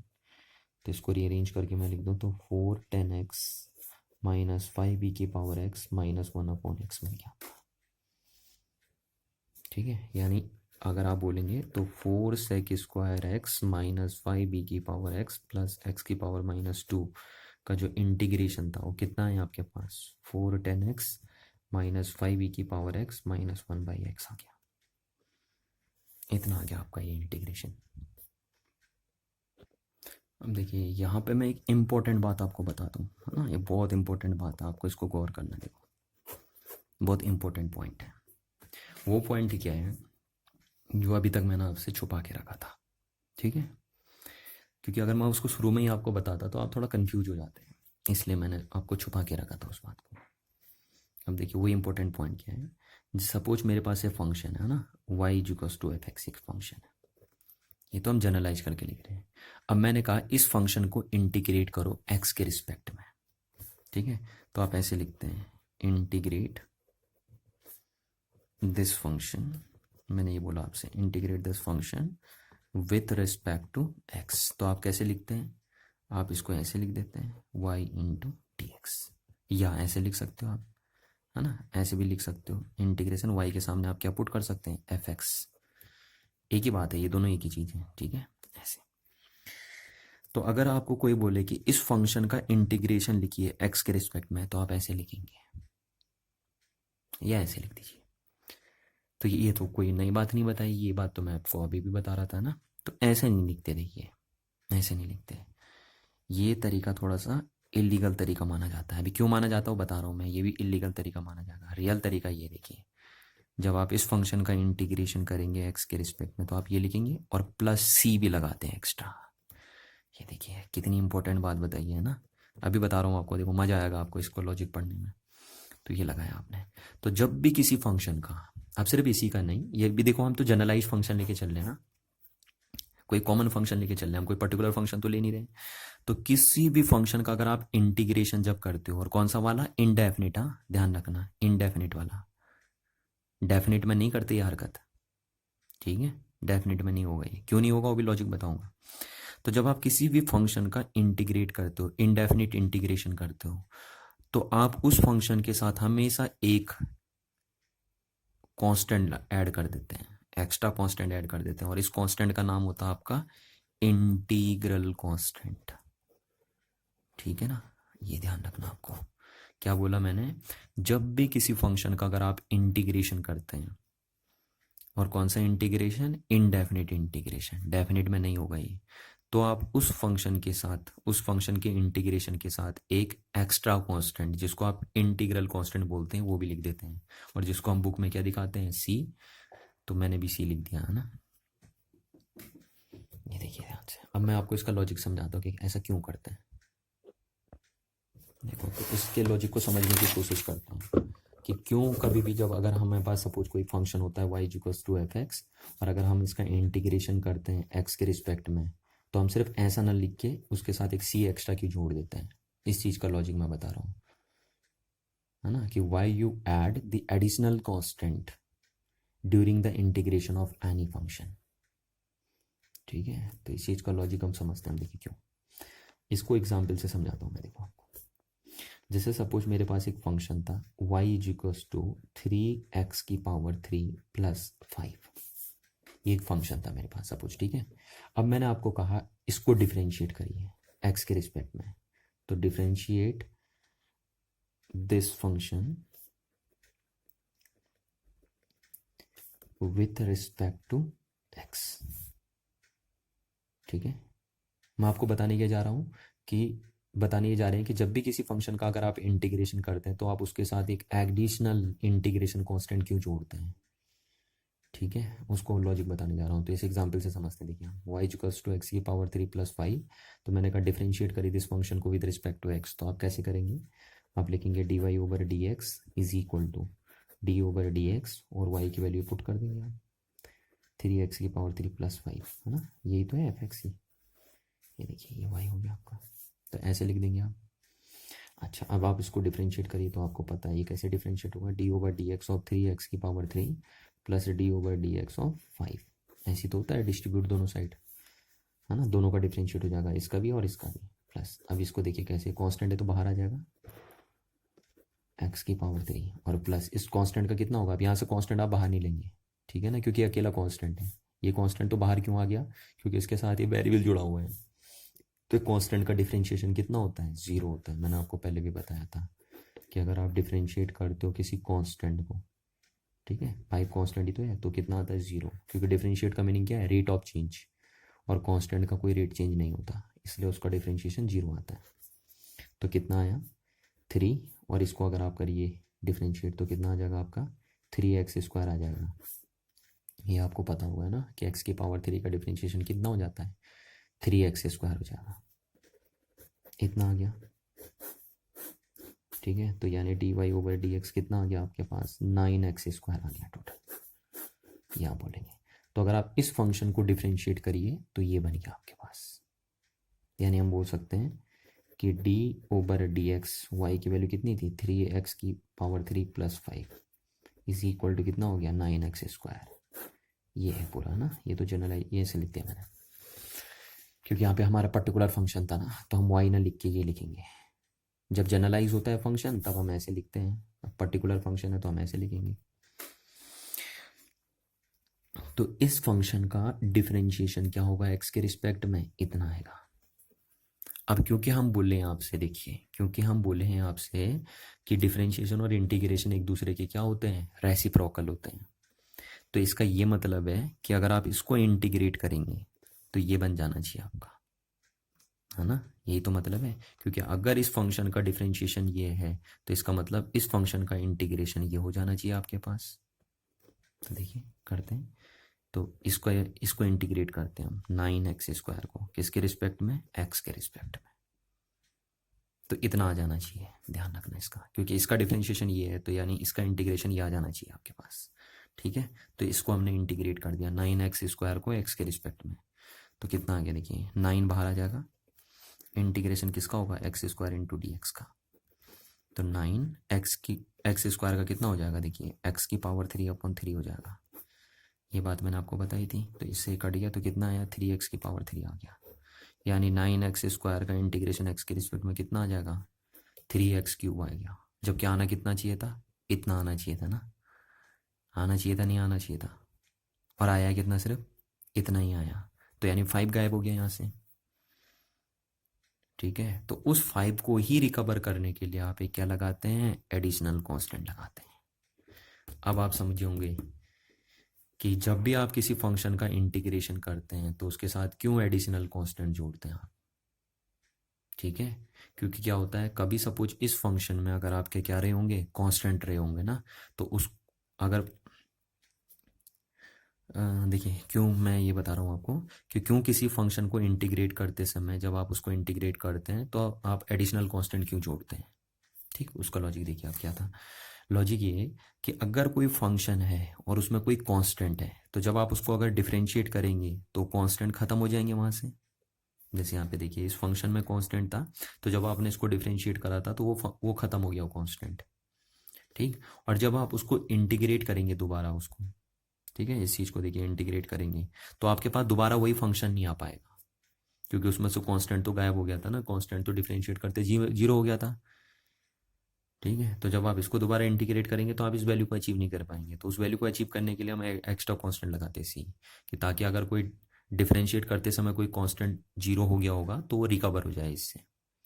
अब आप कहोगे सर सी की वैल्यू 5 ही थोड़ी ना आएगी, कोई ज़रूरी थोड़ी ना है, अब हमें कैसे पता चलेगा कि सी की वैल्यू 5 आएगी, तो इस एडिशनल कांस्टेंट को निकालने के लिए तरीका होता है, देखिए इसको निकालने का एक तरीका होता है कि आप क्या निकालते हैं, द वैल्यू ऑफ सी, इस बात को आप ध्यान रखना, the value of c can be calculated by applying the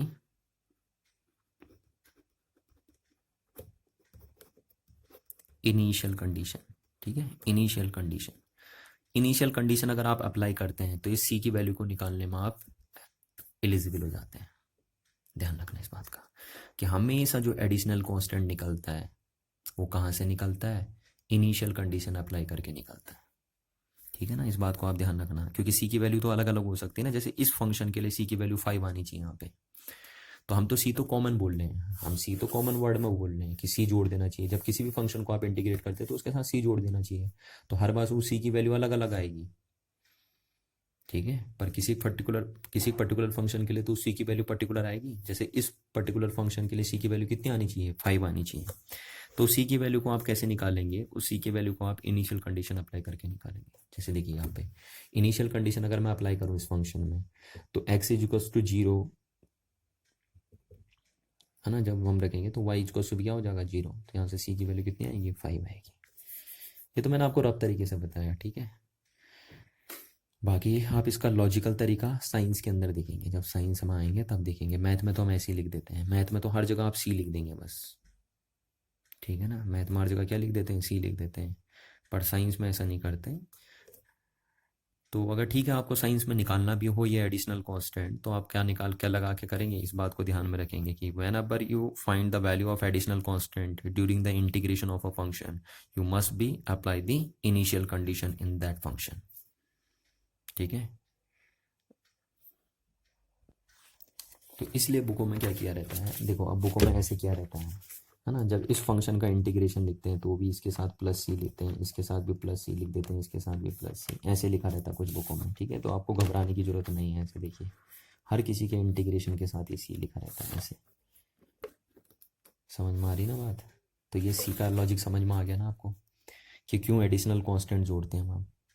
पर वो ध्यान रखना हो तभी जोड़ते हैं जब हमारे पास क्या होता है, इनडेफिनिट इंटीग्रल होता है। ठीक है, डेफिनेट इंटीग्रल में जोड़ने की जरूरत नहीं होती है, क्योंकि डेफिनेट इंटीग्रल जो हमारे पास होते हैं उनमें हमें लिमिट पता होती है ना, तो उसमें छूटने का कोई मतलब ही नहीं होता है। जैसे इनडेफिनेट इंटीग्रल में तो ये छूट गया था, क्योंकि आपके पास लिमिट ऑफ इंटीग्रेशन पता नहीं थी आपको, तो ये छूट गया था। तो ये छूटे ना, इसलिए आप क्या लगाते हैं, एडिशनल कॉन्स्टेंट लगाते हैं।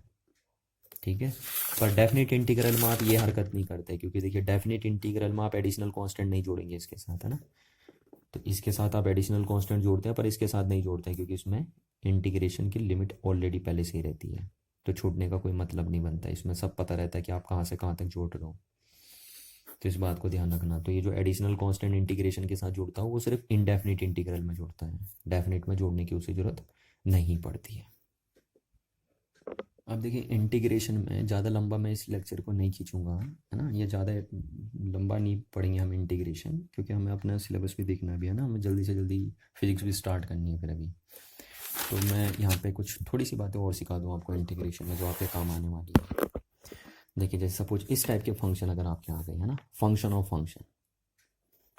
फंक्शन आप समझते हैं ना। जैसे ये इस टाइप के फंक्शन मैंने कहा था एफ, है और 5x, ये आपको ऐसे सिखाए थे मैंने, डिफरेंशिएशन में सिखाए थे, फंक्शन ऑफ फंक्शन। ठीक है, अगर ऐसे फंक्शनों का इंटीग्रेशन आपको करना होता है तब आप क्या करते हैं, तो एग्जाम्पल से समझते हैं सीधे डायरेक्ट, इसको छोड़िए आप डायरेक्ट एग्जाम्पल में आते हैं। सपोज मैंने कह दिया इंटीग्रेट e की power 2x with respect to x, तो आप ऐसे लिखेंगे ना, इसको आप लैंग्वेज में क्या बोलेंगे, इंटीग्रेट e की power 2x with respect to x, तो आप ऐसे लिख देंगे। देखिए e की पावर 2x का इंटीग्रेशन x के रिस्पेक्ट में। तो अब कैसे किया जाएगा, ठीक है ना, अब इसका इंटीग्रेशन कैसे किया जाएगा, क्योंकि यहाँ पे फंक्शन के भी अंदर फंक्शन बन गए हैं। ठीक है, तो अगर सिंपल e की पावर x होता तो देखो e की पावर x का इंटीग्रेशन तो e की पावर x हो जाता, पर अब यहाँ पे दिक्कत आ गई ना। तो देखिए बड़ा आसान तरीका है, मैं आपको बता दूं कि ऐसी सिचुएशन में आप क्या करेंगे, जब फंक्शनों के अंदर फंक्शन बनने शुरू हो जाएंगे, ठीक है, तब आप इंटीग्रेशन कैसे करेंगे। तो देखो आप पहले डिफरेंशिएशन को याद करिए, आप क्या करते थे, जैसे सपोज मैं बोलता था आपको डिफरेंशिएट करो e की पावर 2x को x के रिस्पेक्ट में, तो आप क्या करते थे, आप पहले इसको t मानते थे ना, और इसको t बना के इसको डिफरेंशिएट कर देते थे t के रिस्पेक्ट में, और फिर जिसको t मानते थे उसका डिफरेंशिएशन मल्टीप्लिकेशन में दोबारा करते थे x के रिस्पेक्ट में। यानी ऐसे करते थे आप, इसको t मान लेते थे आप, है ना, 2x को क्या मान लेते थे t, और फिर इसको t के रिस्पेक्ट में डिफरेंशिएट करते थे आप। ठीक, और जिसको टी मानते थे उसका डिफ्रेंशिएशन फिर मल्टीप्लिकेशन में दोबारा करते थे एक्स के रिस्पेक्ट में। ऐसे तो करते थे आप, यानी ये कर देते थे आप, ठीक है ना। ये इतना ही लिखता हूँ बस, ज़्यादा नहीं लिखता। बाकी आपको पता तो है, मैंने आपको डिफ्रेंशिएशन में सिखाई थी ये बात, ठीक। कि अगर ऐसे फंक्शन, जब फंक्शन के अंदर भी फंक्शन बनने लग जाते हैं, तब आप उनका डिफ्रेंशिएशन कैसे करते हैं। आप इसको टी मान लेते हैं और इसको टी मान के आप इस फंक्शन को डिफ्रेंशिएट कर देते हैं किसके रिस्पेक्ट में, टी के रिस्पेक्ट में। और फिर जिसको टी मानते हैं उसका डिफ्रेंशिएशन एक्स के रिस्पेक्ट में दोबारा करते हैं। तो आप ऐसे हो जाएगा ये d/dt ऑफ e की पावर टी और इनटू, देखो यहाँ पे d/dt और t के सामने आप क्या पुट करेंगे 2x। तो ऐसे करते थे आप, अगर आपको याद हो तो, ठीक है। अब अगर यही प्रॉब्लम देखो आपको इंटीग्रेशन में फेस करनी पड़े, तब आप क्या करेंगे। तो ध्यान से सुनिए, मैं आपको सीधे बता रहा हूँ, देखा ना, मैं यहाँ पे फॉर्मूला नहीं बता रहा हूँ। डिफरेंशिएशन में तो मैंने आपको इसको डिटेल से समझाई थी बात। अब इंटीग्रेशन में मैं डिटेल से नहीं कर रहा हूँ इसको, मैं आपको शॉर्टकट समझा रहा हूँ। देखो शॉर्टकट कैसे करना है, जब ऐसे फंक्शनों के अंदर फंक्शन बनने लग जाए तब आप उसका इंटीग्रेशन कैसे करोगे।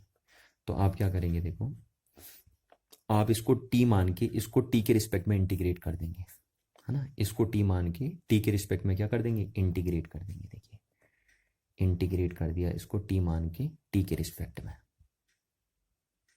ठीक है। और फिर जिसको टी मानेंगे आप उसका डिफरेंशिएशन एक्स के रिस्पेक्ट में आप नीचे करते हैं, ठीक है। एक्स के रिस्पेक्ट में जिसको आप टी मानते हैं उसका डिफरेंशिएशन क्या करते हैं, नीचे करते हैं। इस बात को ध्यान रखिए। देखिए यहाँ मैंने आपको डायरेक्ट समझा दिया, समझ में आ रही ना बात, कि जिसको आप टी मानते हैं, ये पहले आप ये टी मान लीजिए इसको, ठीक है। इसको टी मान लीजिए और इसको टी के रिस्पेक्ट में इंटीग्रेट कर दीजिए ऊपर। और फिर जिसको टी मानते हैं आप, जिसको टी माना आपने, जैसे यहाँ पे 2x को माना, तो उसका डिफरेंशिएशन x के रिस्पेक्ट में नीचे होगा, ठीक है। यहाँ पे क्या होता था, यहाँ पे जैसे आप इसको टी मानते थे तो आप इसको डिफरेंशिएट करते थे टी के रिस्पेक्ट में, और फिर जिसको टी मानते थे उसका डिफरेंशिएशन करते थे x के रिस्पेक्ट में, पर मल्टीप्लिकेशन में करते थे।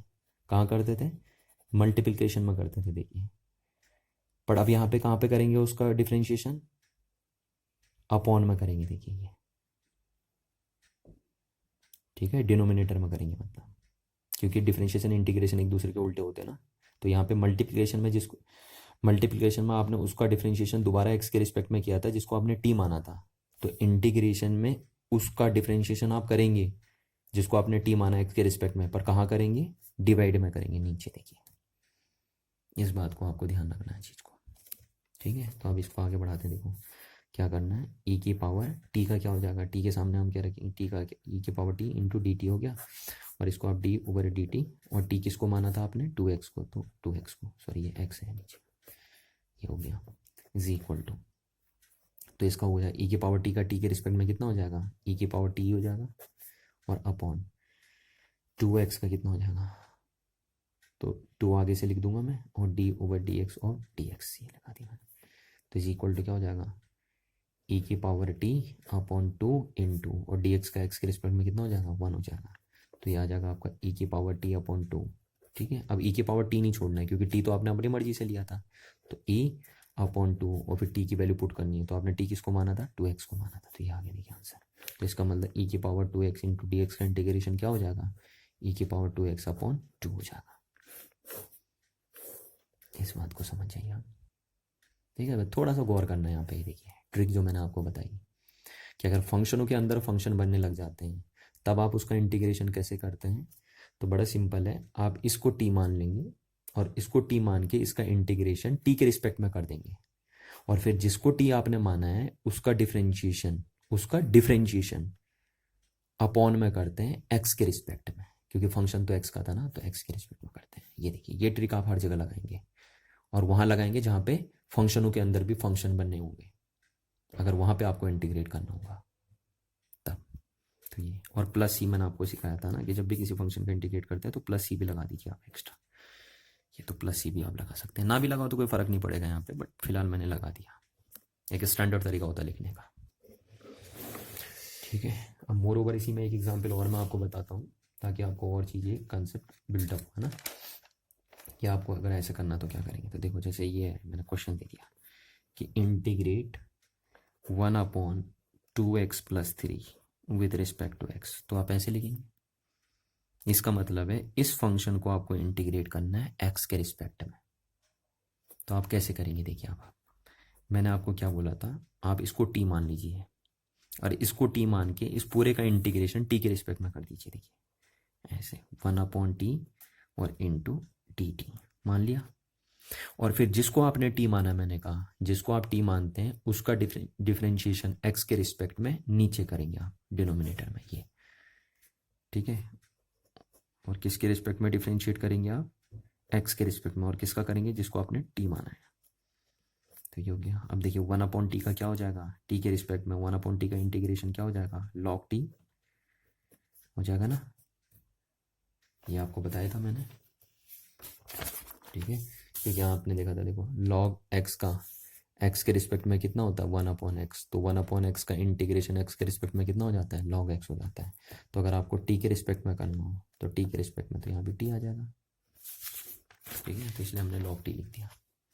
अब अपॉन देखो dt, अब t किसको माना आपने, t माना इसको 2x+3 को, ठीक। तो integration of 1/2x+3 into D x is equal to क्या हो जाएगा, देखो log e।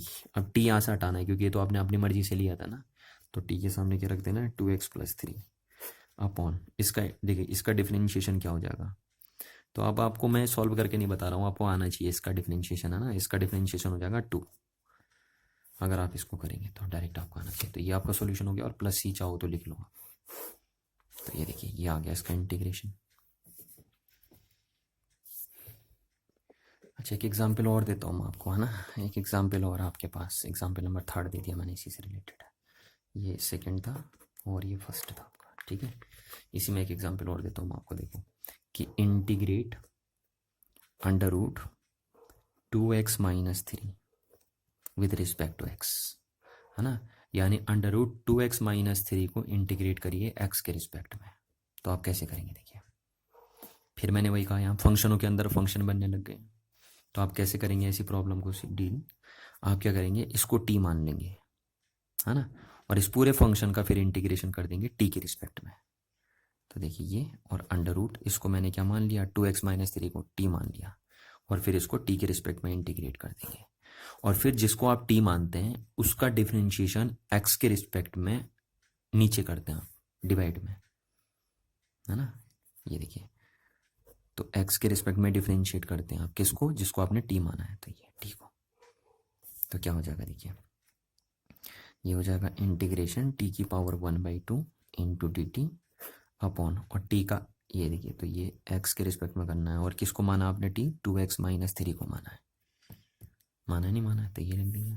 तो इज इक्वल्स टू, अब देखिए t⁻1/2 क्या हो जाएगा, इसका इंटीग्रेशन क्या हो जाएगा।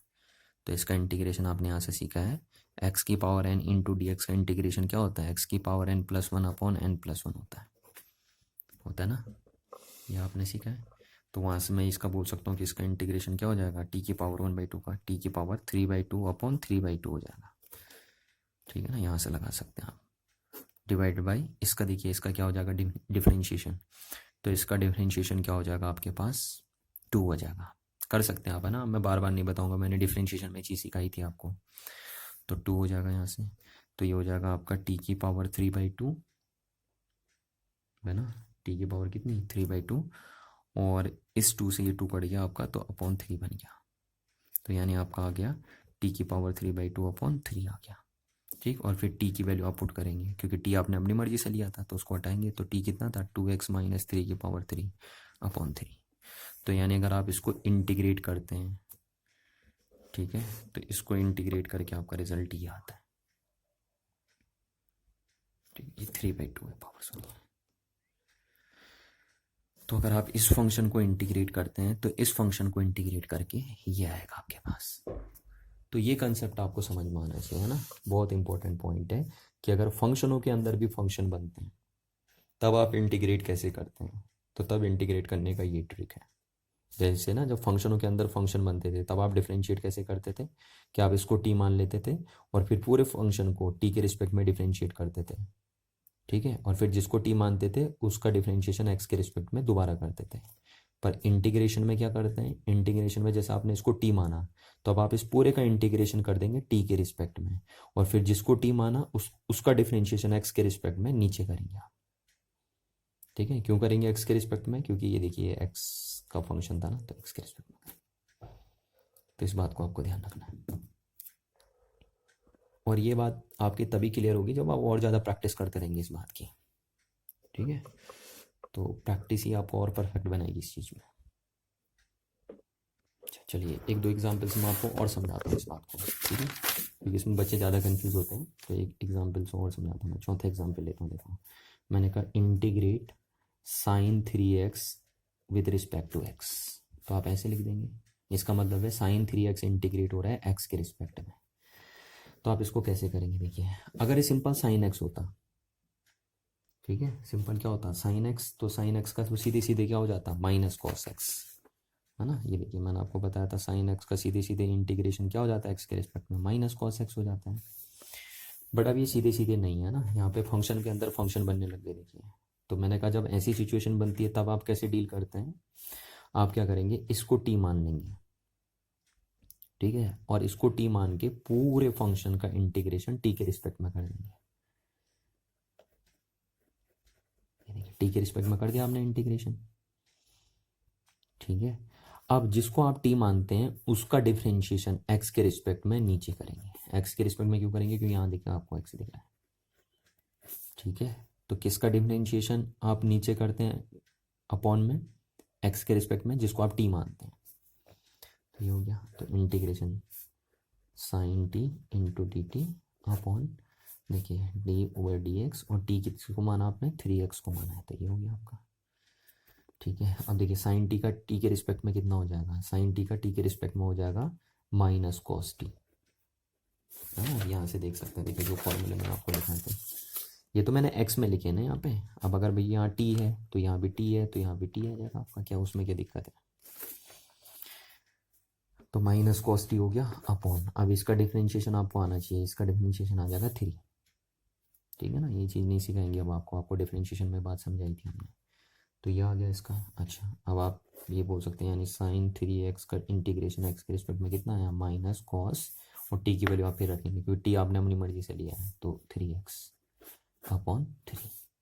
तो इसका इंटीग्रेशन करने से ये बन जाएगा आपका, ये ध्यान रखना आपको। अच्छा एक और एग्जांपल समझाता हूँ आपको, जैसे फिफ्थ, यहाँ पे हम करते हैं। मैंने कहा integrate sine 2x minus 3 with respect to x, ठीक है, इसको इंटीग्रेट करिए x के रिस्पेक्ट में। तो आप कैसे करेंगे, तो देखिए तरीका क्या है, मैंने कहा आप इसको t मान लीजिए और फिर इस पूरे फंक्शन को t के रिस्पेक्ट में इंटीग्रेट कर दीजिए। कर दिया, देखिए इसको t मान के पूरे फंक्शन को t के रिस्पेक्ट में इंटीग्रेट कर दिया मैंने, और फिर जिसको t मानना है उसका डिफरेंशिएशन x के रिस्पेक्ट में डिवाइड में करना है नीचे, देखिए, ठीक है।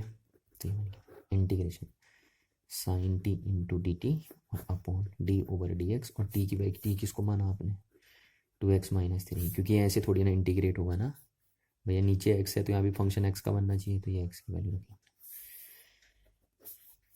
ठीक, अब साइन टी का टी के रिस्पेक्ट में कितना हो जाएगा, है ना, अभी अभी बताया था मैंने आपको, माइनस कॉस टी हो जाएगा अपॉन, अब इसका इंटीग्रेट इसका डिफरेंशिएशन आपको आना चाहिए 2 हो जाएगा, ठीक है ना, मैंने डायरेक्ट लिख दिया, इसका डिफरेंशिएशन क्या हो जाएगा 2 हो जाएगा।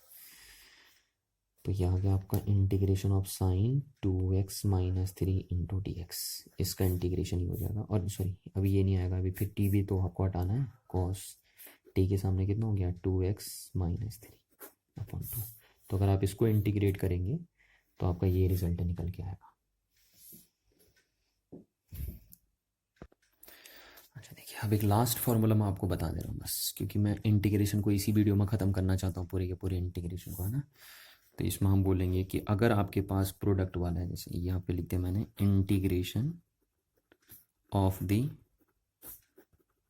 प्रोडक्ट ऑफ 2 फंक्शन, ठीक है, जब 2 फंक्शन प्रोडक्ट में दिए हों तब आप उनका इंटीग्रेशन कैसे करेंगे।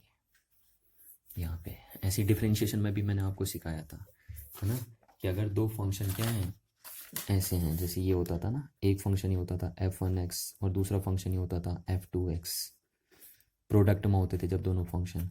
तो तब आप इनका डिफरेंशिएशन कैसे करते थे, x के रिस्पेक्ट में आप लिखते थे first function into differentiation of second function, plus फिर लिखते थे आप second function into differentiation of first function. ऐसे तो लिखते थे आप।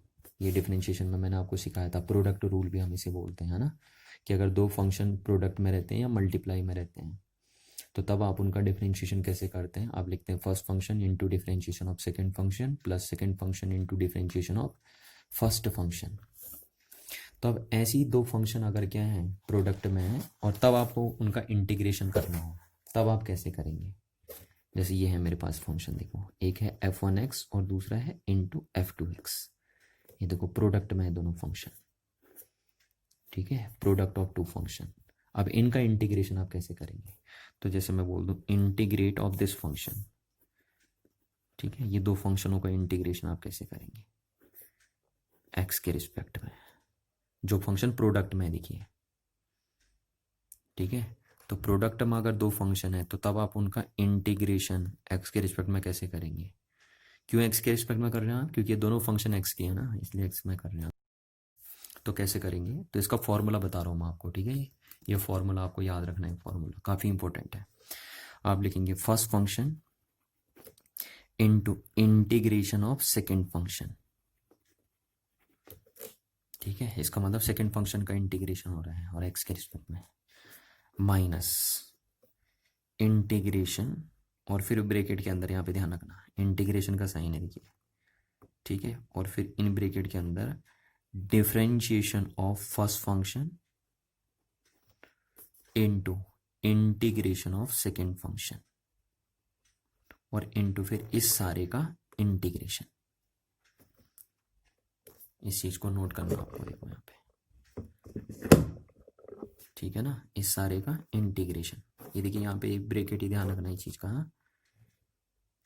ये और ये इंटीग्रल का साइन कहाँ लगा देखिए, ठीक है। तो क्या बोला मैंने, अगर दो फंक्शन प्रोडक्ट में होते हैं तब आप उनका इंटीग्रेशन कैसे करते हैं, तो क्या है formula, first function into integration of second function minus integration, और फिर इन ब्रैकेट के अंदर differentiation of first function into integration of second function, यहाँ एक dx इसके साथ भी लिखूंगा, ठीक है, और फिर होल का इंटीग्रेशन, ये जो पूरा आएगा उसका इंटीग्रेशन यहाँ पे लिख देता हूँ मैं, देखो साफ साफ अगर नहीं दिखाई दे रहा तो यहाँ पे लिख देता हूँ।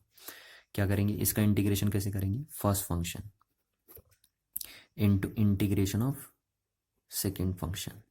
तो जब इस फंक्शन का इंटीग्रेशन होता होगा तो उसके साथ ये भी आता है ना, माइनस इंटीग्रेशन का साइन, अब इन ब्रैकेट के अंदर किसका, पहले differentiation of first function into integration of second function, ठीक है, ये सेकेंड फंक्शन का इंटीग्रेशन हुआ, और फिर ये जो आएगा एक ब्रैकेट में इस पूरे के अंदर उस सारे का क्या इंटीग्रेशन एक्स के रिस्पेक्ट में, ठीक है। थोड़ा अटपटा सा फॉर्मूला पर आपको याद रखना है, तो ये चीज़ आपको याद रखनी है, बहुत इंपॉर्टेंट चीज़ है, ठीक है, इंपॉर्टेंट फॉर्मूला है कि प्रोडक्ट रूल है ना, इंटीग्रेशन के लिए कैसे होता है कि अगर दो फंक्शन प्रोडक्ट में है तब आप उनका इंटीग्रेशन कैसे करते हैं। तो क्या है formula, first function into integration of second function minus integration, फिर ब्रैकेट के अंदर आ गया differentiation of first function into integration of second function, और फिर ये जो आएगा उस सारे का इंटीग्रेशन, ठीक है। इस बात को आपको समझना है, और इस चीज़ को देखो मैं आपको न्यूमेरिकल लगा के समझाता हूँ तब आपको ज़्यादा समझ में आएगी बात, है ना, न्यूमेरिकल से हम इस बात को समझते हैं। जैसे मैं बोलता हूँ आपको, देखो इसमें क्वेश्चन बनाता हूँ, क्वेश्चन नंबर फर्स्ट मैंने आपसे बोल दिया इंटीग्रेट एक्स साइन एक्स, चलो ये छोड़ देता हूँ, क्वेश्चन नंबर फर्स्ट ये बनाती है इंटीग्रेट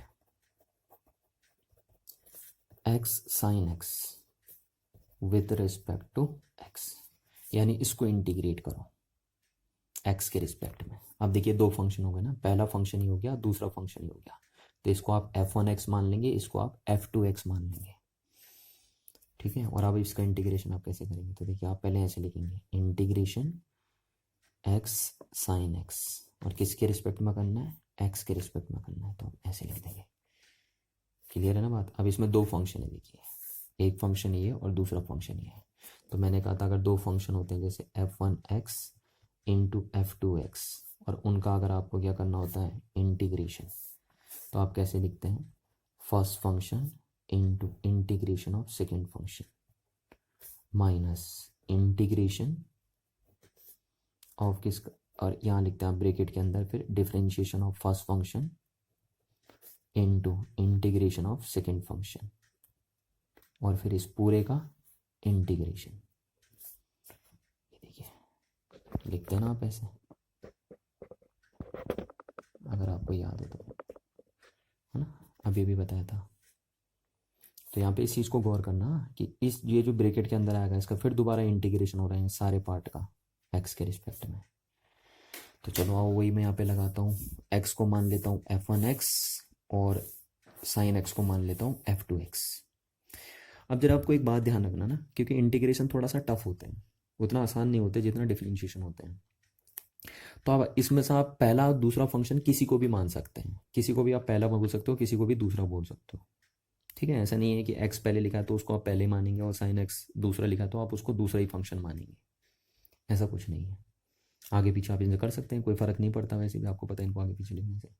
पर एक बात ध्यान रखना कि अगर आपने बिना सोचे समझे किसी को भी पहला फंक्शन मान लिया और किसी को भी दूसरा फंक्शन मान लिया, तो फिर शायद आपकी पूरी कॉपी बढ़ जाएगी, ये इंटीग्रेशन कभी ख़त्म ही नहीं होगा, है ना। इस बात का आप ध्यान रखना है ना मेरी बात का। जब दो फंक्शन प्रोडक्ट में होते हैं तो आप वैसे तो किसी को भी पहला मान लो, किसी को भी दूसरा मान लो, पर आप इंटीग्रेशन करते करते समय मेरी पूरी कॉपी बढ़ जाएगी, पर ये इंटीग्रेशन फिर ख़त्म होने का नाम नहीं लेगा। ठीक है, इस बात को ध्यान रखना आपको। तो आपको फंक्शन का सिलेक्शन बिल्कुल स्मार्ट तरीके से करना है ताकि जल्दी आपका इंटीग्रेशन सॉल्व हो जाए। ठीक, तो वो स्मार्ट तरीका क्या है, देखो इस पे करेगा डिपेंड सारा का सारा।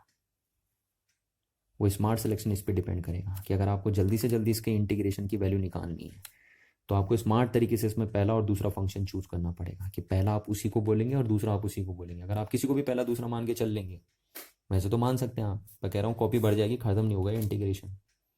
तो आप स्मार्ट तरीके से सिलेक्शन करेंगे फर्स्ट फंक्शन का और सेकेंड फंक्शन का, और वो स्मार्ट सिलेक्शन आपको ये बताएगा। देखिए क्योंकि बाकी में सब में आपको इंटीग्रेट करना पड़ रहा है, सिर्फ यहीं पे एक डिफरेंशिएशन करना पड़ रहा है आपको। ठीक है, तो आप उस फंक्शन को पहला फंक्शन मान के चलेंगे जिसका डिफरेंशिएशन यहाँ पे लगभग लगभग 1 आ जाएगा आपका, देखिए 1 हो जाए। ठीक है, ताकि छोटी हो जाएगी बात ना, क्योंकि ये चीज़ फिर दोबारा इंटीग्रेट होने वाली है, देखिए नहीं तो फिर वो और बड़ा बनता रहेगा। तभी देखो आप यहाँ पे किसको पहला फंक्शन मान के चलोगे कि उसका डिफरेंशिएशन क्या हो जाएगा, 1 हो जाएगा, तो एक्स को मान के चलेंगे ना। ठीक है ना। अच्छा, आपको नहीं मान के चलना है, देखो मैं आप उल्टा मान के चल लेना, फिलहाल मैं अभी दोनों मान के नहीं चल रहा हूँ। आप एक बार ट्राई कर लेना अपने सेटिस्फेक्शन के लिए कि आप इसमें से किसी को भी, मैं पहला इसको मानना दूसरा इसको मानना, आप उल्टा करके चलना, देखना तब देखना कितना बड़ा होता रहता है। ठीक है, तो मैंने यहाँ पे मान लिया, पहला ये मान लिया, दूसरा ये मान लिया। ठीक है, इसके बेस पे यहाँ पे तो ज़्यादा बातें नहीं करूँगा इसमें, बस सीधी। अच्छा देखो पहला फंक्शन, तो पहला फंक्शन हो गया x into integration of second function, तो सेकेंड फंक्शन हो गया ये। ठीक है, माइनस इंटीग्रेशन फिर इन ब्रैकेट के अंदर डिफरेंशिएशन ऑफ फर्स्ट फंक्शन, तो डिफरेंशिएशन ऑफ फर्स्ट फंक्शन ये देखिए यहीं पे स्मार्ट सिलेक्शन नजर आएगा आपका। ठीक है, इनटू फिर इंटीग्रेशन ऑफ सेकेंड फंक्शन, तो सेकेंड फंक्शन है साइन एक्स, और फिर सारे का इंटीग्रेशन, ये बन गया आपका। तो इज इक्वल टू क्या होगा एक्स, अब देखिए साइन एक्स का क्या हो जाएगा आपका, साइन एक्स का इंटीग्रेशन हो जाएगा आपका माइनस कॉस एक्स। ठीक है, माइनस इंटीग्रेशन एक्स का एक्स के रिस्पेक्ट में कितना हो जाएगा 1, यही बात तो मैं आपको बता रहा था, यही पे तो स्मार्ट सिलेक्शन करना है। देखो छोटा हो गया ना फंक्शन, और इंटू साइन एक्स का क्या हो जाएगा माइनस कॉस एक्स हो जाएगा, और फिर इसका dx। अब देखिए अगर आप यहाँ पे नहीं मान के चलते इसको, सपोज आप इसको साइन एक्स मान लेते, फिर साइन एक्स का कॉस एक्स होता है यहाँ पे, और फिर यहाँ पे आपको क्या लिखना पड़ता है, ये एक्स यहाँ जाता है और फिर एक्स का क्या हो जाता है एक्स स्क्वायर अपॉन 2 हो जाता है, तो वो फंक्शन और बड़ा बन जाता है। ठीक है, तो यहाँ पे इस बात का ध्यान रखना आपको। तो ये बन गया आपका minus x into cos X, और ये माइनस माइनस का मैंने ले लिया प्लस, और इंटीग्रेशन 1 को कॉस एक्स से मल्टीप्लाई करेंगे तो कॉस एक्स ही रहेगा, और cos X into D X. तो equals to minus cos X, और कॉस एक्स का इंटीग्रेशन एक्स के रिस्पेक्ट में क्या हो जाएगा, साइन एक्स हो जाएगा। ठीक है, और ये प्लस यहाँ पे बन गया आपका। तो यहाँ से क्या हो गया आपका, यहाँ से आपको इसको लिख सकते हैं sine x minus x cos x. तो इसका इंटीग्रेशन होगा एक्स इंटू साइन एक्स इसका इंटू डी एक्स, इसका इंटीग्रेशन ये होगा आपके पास। ठीक है, तो इस बात को आपको ध्यान रखना है कि यहाँ पे स्मार्ट सिलेक्शन आपका होना चाहिए। पहला फंक्शन कौन सा ले, दूसरा कौन सा ले, उसमें स्मार्ट सिलेक्शन आपके पास होना चाहिए, नहीं तो ख़त्म नहीं होगा कह रहा हूँ मैं। आप ट्राई करके देख लेना, आप इसको पहला लेना और इसको दूसरा लेना, फिर देखना कितना लंबा होता रहता है। ठीक है, चलो एक एग्जाम्पल में और समझाता हूँ आपको। देखिए वो एग्जाम्पल क्या है, जैसे मैंने बोल दिया इंटीग्रेट, इसको इंटीग्रेट करिए एक्स इंटू लॉग एक्स। ठीक है, एक्स के रिस्पेक्ट में। इसका मतलब समझ रहे हो ना, इसका मीनिंग क्या है कि x इंटू लॉग एक्स का इंटीग्रेशन होना है x के रिस्पेक्ट में। तो आप कैसे करेंगे, ये फॉर्मूला देखिए, दो फंक्शन वाला लगेगा फिर इसमें। ये देखिए दो फंक्शन वाला है ना, पहला फंक्शन ये हो गया, दूसरा फंक्शन ये हो गया। तो अब यहाँ पे देखो, अब यहाँ पे मैं क्या करता हूँ ना, यहाँ पे मैं इसको पहला फंक्शन मान के चलता हूँ। ठीक है, वो आपको फिर स्मार्ट सिलेक्शन में यहाँ नजर आ जाएगा। देखो जो यहाँ पे जो मैं बोल रहा हूँ आपसे। ठीक, तो मैं इसको पहला मान के चलूंगा। अगर आपने गलती कर दिया, आपने इसको पहला मान के चलने के लग गए, तो फिर आपका इंटीग्रेशन बहुत लंबा हो जाएगा। आप ट्राई करके देख सकते हैं। देखिए तो मैं ये मान के चल रहा हूँ, देखो पहला फंक्शन मैं इसको मान के चल रहा हूँ और दूसरा इसको। तो फर्स्ट फंक्शन अभी आपको नजर आ जाएगा, क्योंकि मैंने इसे पहला क्यों माना। देखो पहला first function into integration of, ये देखिए पहला function into integration of second function minus integration अब डिफरेंशिएशन ऑफ फर्स्ट फंक्शन। तो फर्स्ट फंक्शन कौन है, लॉग ई एक्स है ना, और into integration of second function. तो सेकेंड फंक्शन आपने किसको माना है, एक्स को। तो ये हो गया आपके पास, और इनटू डी एक्स। ठीक है, अब यहाँ पे तो देखो आपने पहला एक्स को माना था, दूसरा साइन एक्स को माना था ना। अब यहाँ पे इसको मानेंगे, पहला इसको दूसरा। वो जैसे जैसे आप प्रैक्टिस करेंगे ना, आपको खुद ही समझ में आती रहेगी बात। ठीक है, कि किसका पहला सिलेक्शन करना है और किसका दूसरा सिलेक्शन करना है, और वो इस टर्म पे डिपेंड करेगा। देखिए यहाँ पे सारा सिलेक्शन इस पे डिपेंड करता है। अब क्योंकि हमारी तो प्रैक्टिस बहुत ज़्यादा है, इसलिए मैंने आपको सीधे बता दिया कि इसको पहला लेके चलेंगे हम। ठीक है, अब आपको नज़र आ जाएगा। देखो आप करना, एक बार ट्राई खुद करना, आप इसको पहला मान के चलना, तब देखना कितना बड़ा होता है ये। ठीक है, तो ये लॉग ई एक्स, और ये क्या हो जाएगा, देखो इसका एक्स का कितना हो जाएगा, कुछ नहीं है तो यहाँ पावर 1 मान लेंगे आप। तो एक्स की पावर 1 का कितना होगा इंटीग्रेशन एक्स के रिस्पेक्ट में, एक्स स्क्वायर अपॉन 2 हो जाएगा। कहाँ से बोल रहा हूँ मैं, इस फॉर्मूले से बोल रहा हूँ। सिंस एक्स की power N into D x का इंटीग्रेशन क्या होता है, एक्स की power N plus 1 upon N plus 1। तो अगर आप यहाँ एक्स के सामने कितना रखेंगे, 1, एन के सामने 1 रखेंगे तो ये 1 हो जाएगा और ये 1 हो जाएगा। तो देखो कितना हो जाएगा इसका, यानी एक्स की पावर 1 का इंटीग्रेशन एक्स के रिस्पेक्ट में कितना हो जाता है, एक्स की पावर 2 अपॉन 2। तो ये हो गया माइनस इंटीग्रेशन। अब देखो लॉग एक्स का डिफ्रेंशिएशन एक्स के रिस्पेक्ट में कितना होता है, 1 अपॉन एक्स होता है इनटू। ठीक, अब एक्स का कितना हो जाएगा, अब ये भी बताया आपको, एक्स स्क्वायर अपॉन 2 हो जाएगा और इनटू डी एक्स। यहाँ पे मैं लिख देता हूँ चलो, कि d over D X of log E base x कितना होता है, 1 अपॉन एक्स होता है। ये आपको पता होना चाहिए। तो इज इक्वल टू क्या हो गया, देखिए लॉग ई एक्स है ना, इंटू एक्स स्क्वायर अपॉन 2। देखिए गलती मत करिए यहाँ पे ना, बच्चा क्या कर देता है कि सर ये एक्स है, ये एक्स क्यू स्क्वायर है तो एक्स क्यूब कर देते हैं यहाँ पे। ये गलती नहीं करनी, ये इसका फंक्शन है, वो इसके साथ है। ठीक है, ये अलग फंक्शन है, ये अलग फंक्शन है। ऐसे नहीं करना आपको कि ये एक्स इंटू एक्स स्क्वायर हो गया तो एक्स क्यूब बन गया यहाँ पे, ये गलती मत करिए आप। माइनस इंटीग्रेशन, अब देखिए इस एक्स से एक एक्स कैंसिल आउट हो गया तो यहाँ पे बना X square upon 2 into D X. ठीक है, तो is equal to log E X, ये तो एक फंक्शन है, into X square upon 2 minus, अब 1 अपॉन 2 तो बाहर आ जाएगा, X square into D x का होगा। तो क्या होगा, log E X into X square upon 2 minus 1 upon half X square का कितना हो जाएगा, देखो इसी फॉर्मूले से आप देखिए, है ना, एक्स की power N into D x है, तो एक्स की power N plus one upon N plus one, बहुत बार रिपीट कर चुका हूँ मैं इस चीज़ को। तो यहाँ से एक्स स्क्वायर का क्या हो जाएगा इंटीग्रेशन, एक्स की पावर 3/3 हो जाएगा। तो यहाँ से आप लिख सकते हैं कि एक्स स्क्वायर अपॉन 2 आपने कॉमन ले लिया, ठीक है, दोनों में। तो क्या बचेगा, यहाँ बचेगा आपका लॉग ई एक्स, और यहाँ बचेगा -1/3 into x Q, sorry x, क्योंकि 2 पावर तो आपने कॉमन ले ली ना, तो ये बच जाएगा आपका। सॉरी, यहाँ पे हमारे कट गया था ना, हाँ हमने गलती कर दी यहाँ पे, देखिए देखिए देखिए देखिए, यहाँ से एक एक्स काटा था, तो यहाँ पे एक एक्स ही बचेगा, ठीक है, ये एक्स बचेगा, ये गलती कर दी हमने यहाँ पे। चलो इसको हटाओ यहाँ से, कोई दिक्कत नहीं, यहाँ पे एक्स स्क्वायर अपॉन 2 आएगा, ठीक है, ये गलती नहीं करनी, हमने यहाँ गलती कर दी, देखो हमने काट के फिर दोबारा एक्स स्क्वायर लिख दिया उसको, वो एक्स होना था, तो कोई दिक्कत नहीं, यहाँ पे एक्स आएगा, फिर यहाँ पे एक्स स्क्वायर हो जाएगा अपॉन 2, क्योंकि एक्स की पावर 1 का तो यही होगा ना। तो ये बन गया आपका एक्स स्क्वायर अपॉन 2 बन जाएगा। तो अब यहाँ से क्या कॉमन आया, देखिए यहाँ से आपका ये आएगा, चलो आप इतना भी छोड़ सकते हो और सिंप्लीफाई करके भी लिख सकते हो, वैसे एक्स स्क्वायर अपॉन 2 कॉमन आ गया, तो यहाँ बचेगा आपका लॉग ई एक्स, है ना, और माइनस वहाँ क्या बचेगा, सिर्फ 1/2, ये आ जाएगा आपका आंसर। तो यानी इंटीग्रेशन ऑफ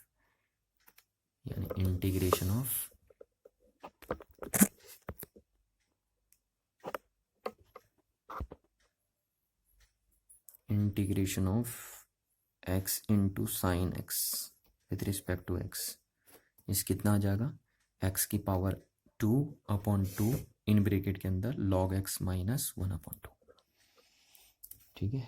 इस चीज़ को आप क्लियर कर लेना, यहाँ पे थोड़ा मैंने गलती कर दी यहाँ पे, तो इस बात को आप क्लियर कर लीजिए, ये बन गया। तो इस तरीके से आपने जाना कि दो फंक्शन में जब है ना, दो फंक्शन प्रोडक्ट में होते हैं तब उनका इंटीग्रेशन आप कैसे करते हैं। और यहाँ पे इस चीज़ का जरूर ध्यान रखिए आप कि पहला फंक्शन आपको किसको चूज करना है और दूसरा किसको चूज करना है, ठीक है। चलिए अब लास्ट में आपको बनाता हूँ डेफिनेट इंटीग्रेशन, ठीक है, डेफिनेट इंटीग्रल,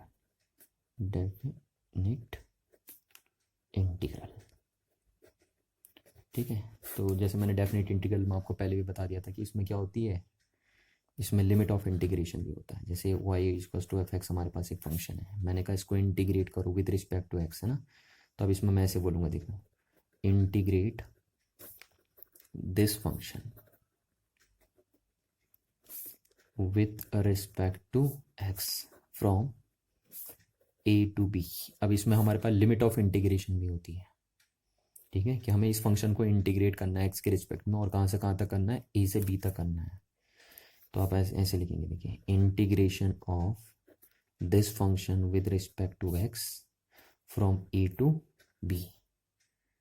नीचे छोटी लिमिट यहाँ लिखी जाती है, बड़ी लिमिट यहाँ लिखी जाती है, या आप इसको ऐसे भी लिख सकते हो, देखो y के सामने आप f(x) पुट कर सकते हैं इंटू dx, ये लिख दिया, तो ऐसे लिखा जाता है ना। अब इसको आप कैसे पुट करेंगे, देखिए जैसे सपोज इसकी वैल्यू सॉल्व करके, इस इंटीग्रेशन की वैल्यू सॉल्व करके आपके आई f(x) आ गई, ये मान लिया मैंने ना, कैपिटल f(x) आ गई, इसके इंटीग्रेशन की वैल्यू क्या आ गई, कैपिटल f(x), तो तब आप ऐसे लिखेंगे, देखिए ऐसे करके, ठीक है। इसको मैंने माना कि ये जो इंटीग्रेट करके आपका आया वो ये इतना आ गया, और ये लिमिट, तो अब ऐसे चढ़ाते हैं इसमें, देखिए लिमिट पहले चढ़ती है अपर लिमिट, ठीक है, ये अपर लिमिट चढ़ेगी यहाँ पे x के सामने, फिर माइनस ये तो फंक्शन है, और फिर यहाँ पे लोअर लिमिट चढ़ेगी, ऐसे चढ़ती है। तो ये ध्यान रखना आपको कि इसका इंटीग्रेशन ऐसे करता है, ठीक है। अब इसमें प्लस ही नहीं लगाते एक्स्ट्रा, क्योंकि इसमें तो आपको पता है ना कहाँ से कहाँ तक आप इंटीग्रेट कर रहे हो, इनडेफिनिट इंटीग्रल में प्लस ही लगाते हैं एक्स्ट्रा, तो ये चीज़ है ना।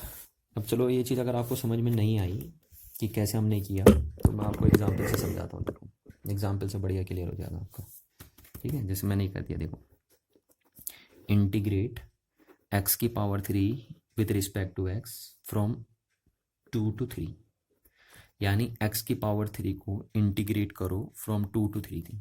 तो आप इसको कैसे लिखेंगे, देखिए x की पावर 3 का इंटीग्रेशन x के रिस्पेक्ट में कितना हो जाता है, आपको पता है x की पावर 4/4 हो जाएगा, ये मैंने आपको बता दिया ना अभी भी। कहाँ से लिखा मैंने इसे, वो इस फॉर्मूले से लिखा जो मैं आपको बार बार बताता हूँ, ये वाले फॉर्मूले से, ठीक है। अब इसमें लिमिट चढ़ाएंगे हम 2 to 3। यही तो बताया मैंने, जैसे मैंने कहा ये फंक्शन है, अब इसको आप इंटीग्रेट करेंगे तो ये बन जाएगा, तो यहाँ पे ये बन गया, देखो ये चीज़ आ गई है, और ये लिमिट चढ़ा दी हमने ए टू बी, तो ये लिमिट देखो चढ़ गई यहाँ पे। अब ये देखो आ गई 1/4 तो आ जाएगा बाहर, है ना, कांस्टेंट है। अब पहले ये वाली लिमिट चढ़ती है इसमें, अपर लिमिट, तो एक्स के सामने देखो, एक्स के सामने पहले आप अपर लिमिट चढ़ाते हो, चढ़ाई ना हमने अपर लिमिट, तो ये बना गया 3 की पावर 4 माइनस, फिर कौन सी चढ़ाते हो, लोअर लिमिट, तो लोअर लिमिट चढ़ा देंगे आप 2 की पावर 4। तो यहाँ से आप इसे सॉल्व करेंगे तो ये बन गया, देखिए 3 की पावर 4 कितना हो जाएगा 81 माइनस 2 की पावर 4 कितना हो जाएगा 16, है ना। तो अगर आप 81 में 16 माइनस करेंगे तो कितना आ जाएगा आपका 65 और डिवाइडेड बाई 4। तो दिस इज अ सॉल्यूशन, यानी x⁻³ का इंटीग्रेशन x के रिस्पेक्ट में फ्रॉम 2 to 3 तक क्या होगा, ये आ जाएगा, ऐसे आ जाएगा आपका आंसर। ठीक है, जैसे एक एग्जांपल और दूंगा आपको, देता हूँ एक एग्जांपल और देता हूँ, फिर ख़त्म करते हैं इस बात को। देखो जैसे मैंने कहा इंटीग्रेट करो फ्रॉम 1 to 3 ऑफ 1/x को x के रिस्पेक्ट में। तो आप देखो इसको कैसे सोल्व करोगे, ये कौन सा इंटीग्रल है, डेफिनेट इंटीग्रल है ना। तो आप देखो क्या करेंगे, इसका इंटीग्रेशन क्या हो जाएगा, आपको पता है इसका इंटीग्रेशन x के रिस्पेक्ट में क्या हो जाएगा, log x। ठीक है ना, आपको बताया था मैंने, फॉर्मूला मैंने बोला था, देखिए फॉर्मूले में बात बताई थी मैंने आपको। ठीक है, तो ये बन गया। अब लिमिट चढ़ाएंगे हम 1 to 3। ठीक, अब यहाँ पे देखो, अभी भी मैंने बताई थी बात कि जब ये फंक्शन आप करते हो तो ये बन जाता है, तो यहाँ पे देखिए ये बन गया। और अब आप चढ़ाते हो पहले अपर लिमिट, फिर माइनस लोअर लिमिट एक्स के सामने। तो यहाँ पे एक्स के सामने आप क्या चढ़ाएंगे, पहले आप एक्स के सामने चढ़ाएंगे lower limit, sorry upper limit, minus फिर क्या चढ़ाते हैं आप, लोअर लिमिट। ठीक है ना, ये ऐसे चढ़ाते हैं, पहले अपर लिमिट एक्स के सामने, फिर माइनस लोअर लिमिट। ई नहीं है, ये तो कांस्टेंट है, पता लग रहा है ई के सामने चढ़ा दे रहे हैं। 1 to 3 1/x into D X, तो इस इक्वल टू क्या हो जाएगा, देखिए ये बन गया आपका log e⁻³ minus log e⁻1। तो log e⁻1 जो होता है आपका वो 0 होता है। ठीक है, ये आपको बात पता होनी चाहिए। तो आपका आंसर कितना आ जाएगा, आपका आंसर आ जाएगा log e⁻3। अब चाहो तो आप इसकी वैल्यू निकाल के देख सकते हो, मैंने आपको बताया था, ये लॉगरिथम में ये चीज़ बताई थी आपको, है ना। आप इसको मोड जनरल करके ऐसे लिख सकते हो, देखो मोड जनरल करके ऐसे लिख सकते हो 2.303 इंटू log 10⁻3। ठीक है, ऐसे करके भी लिख सकते हो। अब log 10⁻3 तो आपको देखना आना चाहिए, मैंने आपको लॉगरिथम में ये चीज़ सिखाई थी। तो ठीक है, थैंक यू एवरीवन, इतना ही करते हैं ना। तो ये सारी बातें आपने जानी इंटीग्रेशन के बारे में। ठीक है, आप ये सारी चीज़ें याद रखेंगे जितना भी आज आपने पढ़ा। तो ठीक है, थैंक यू।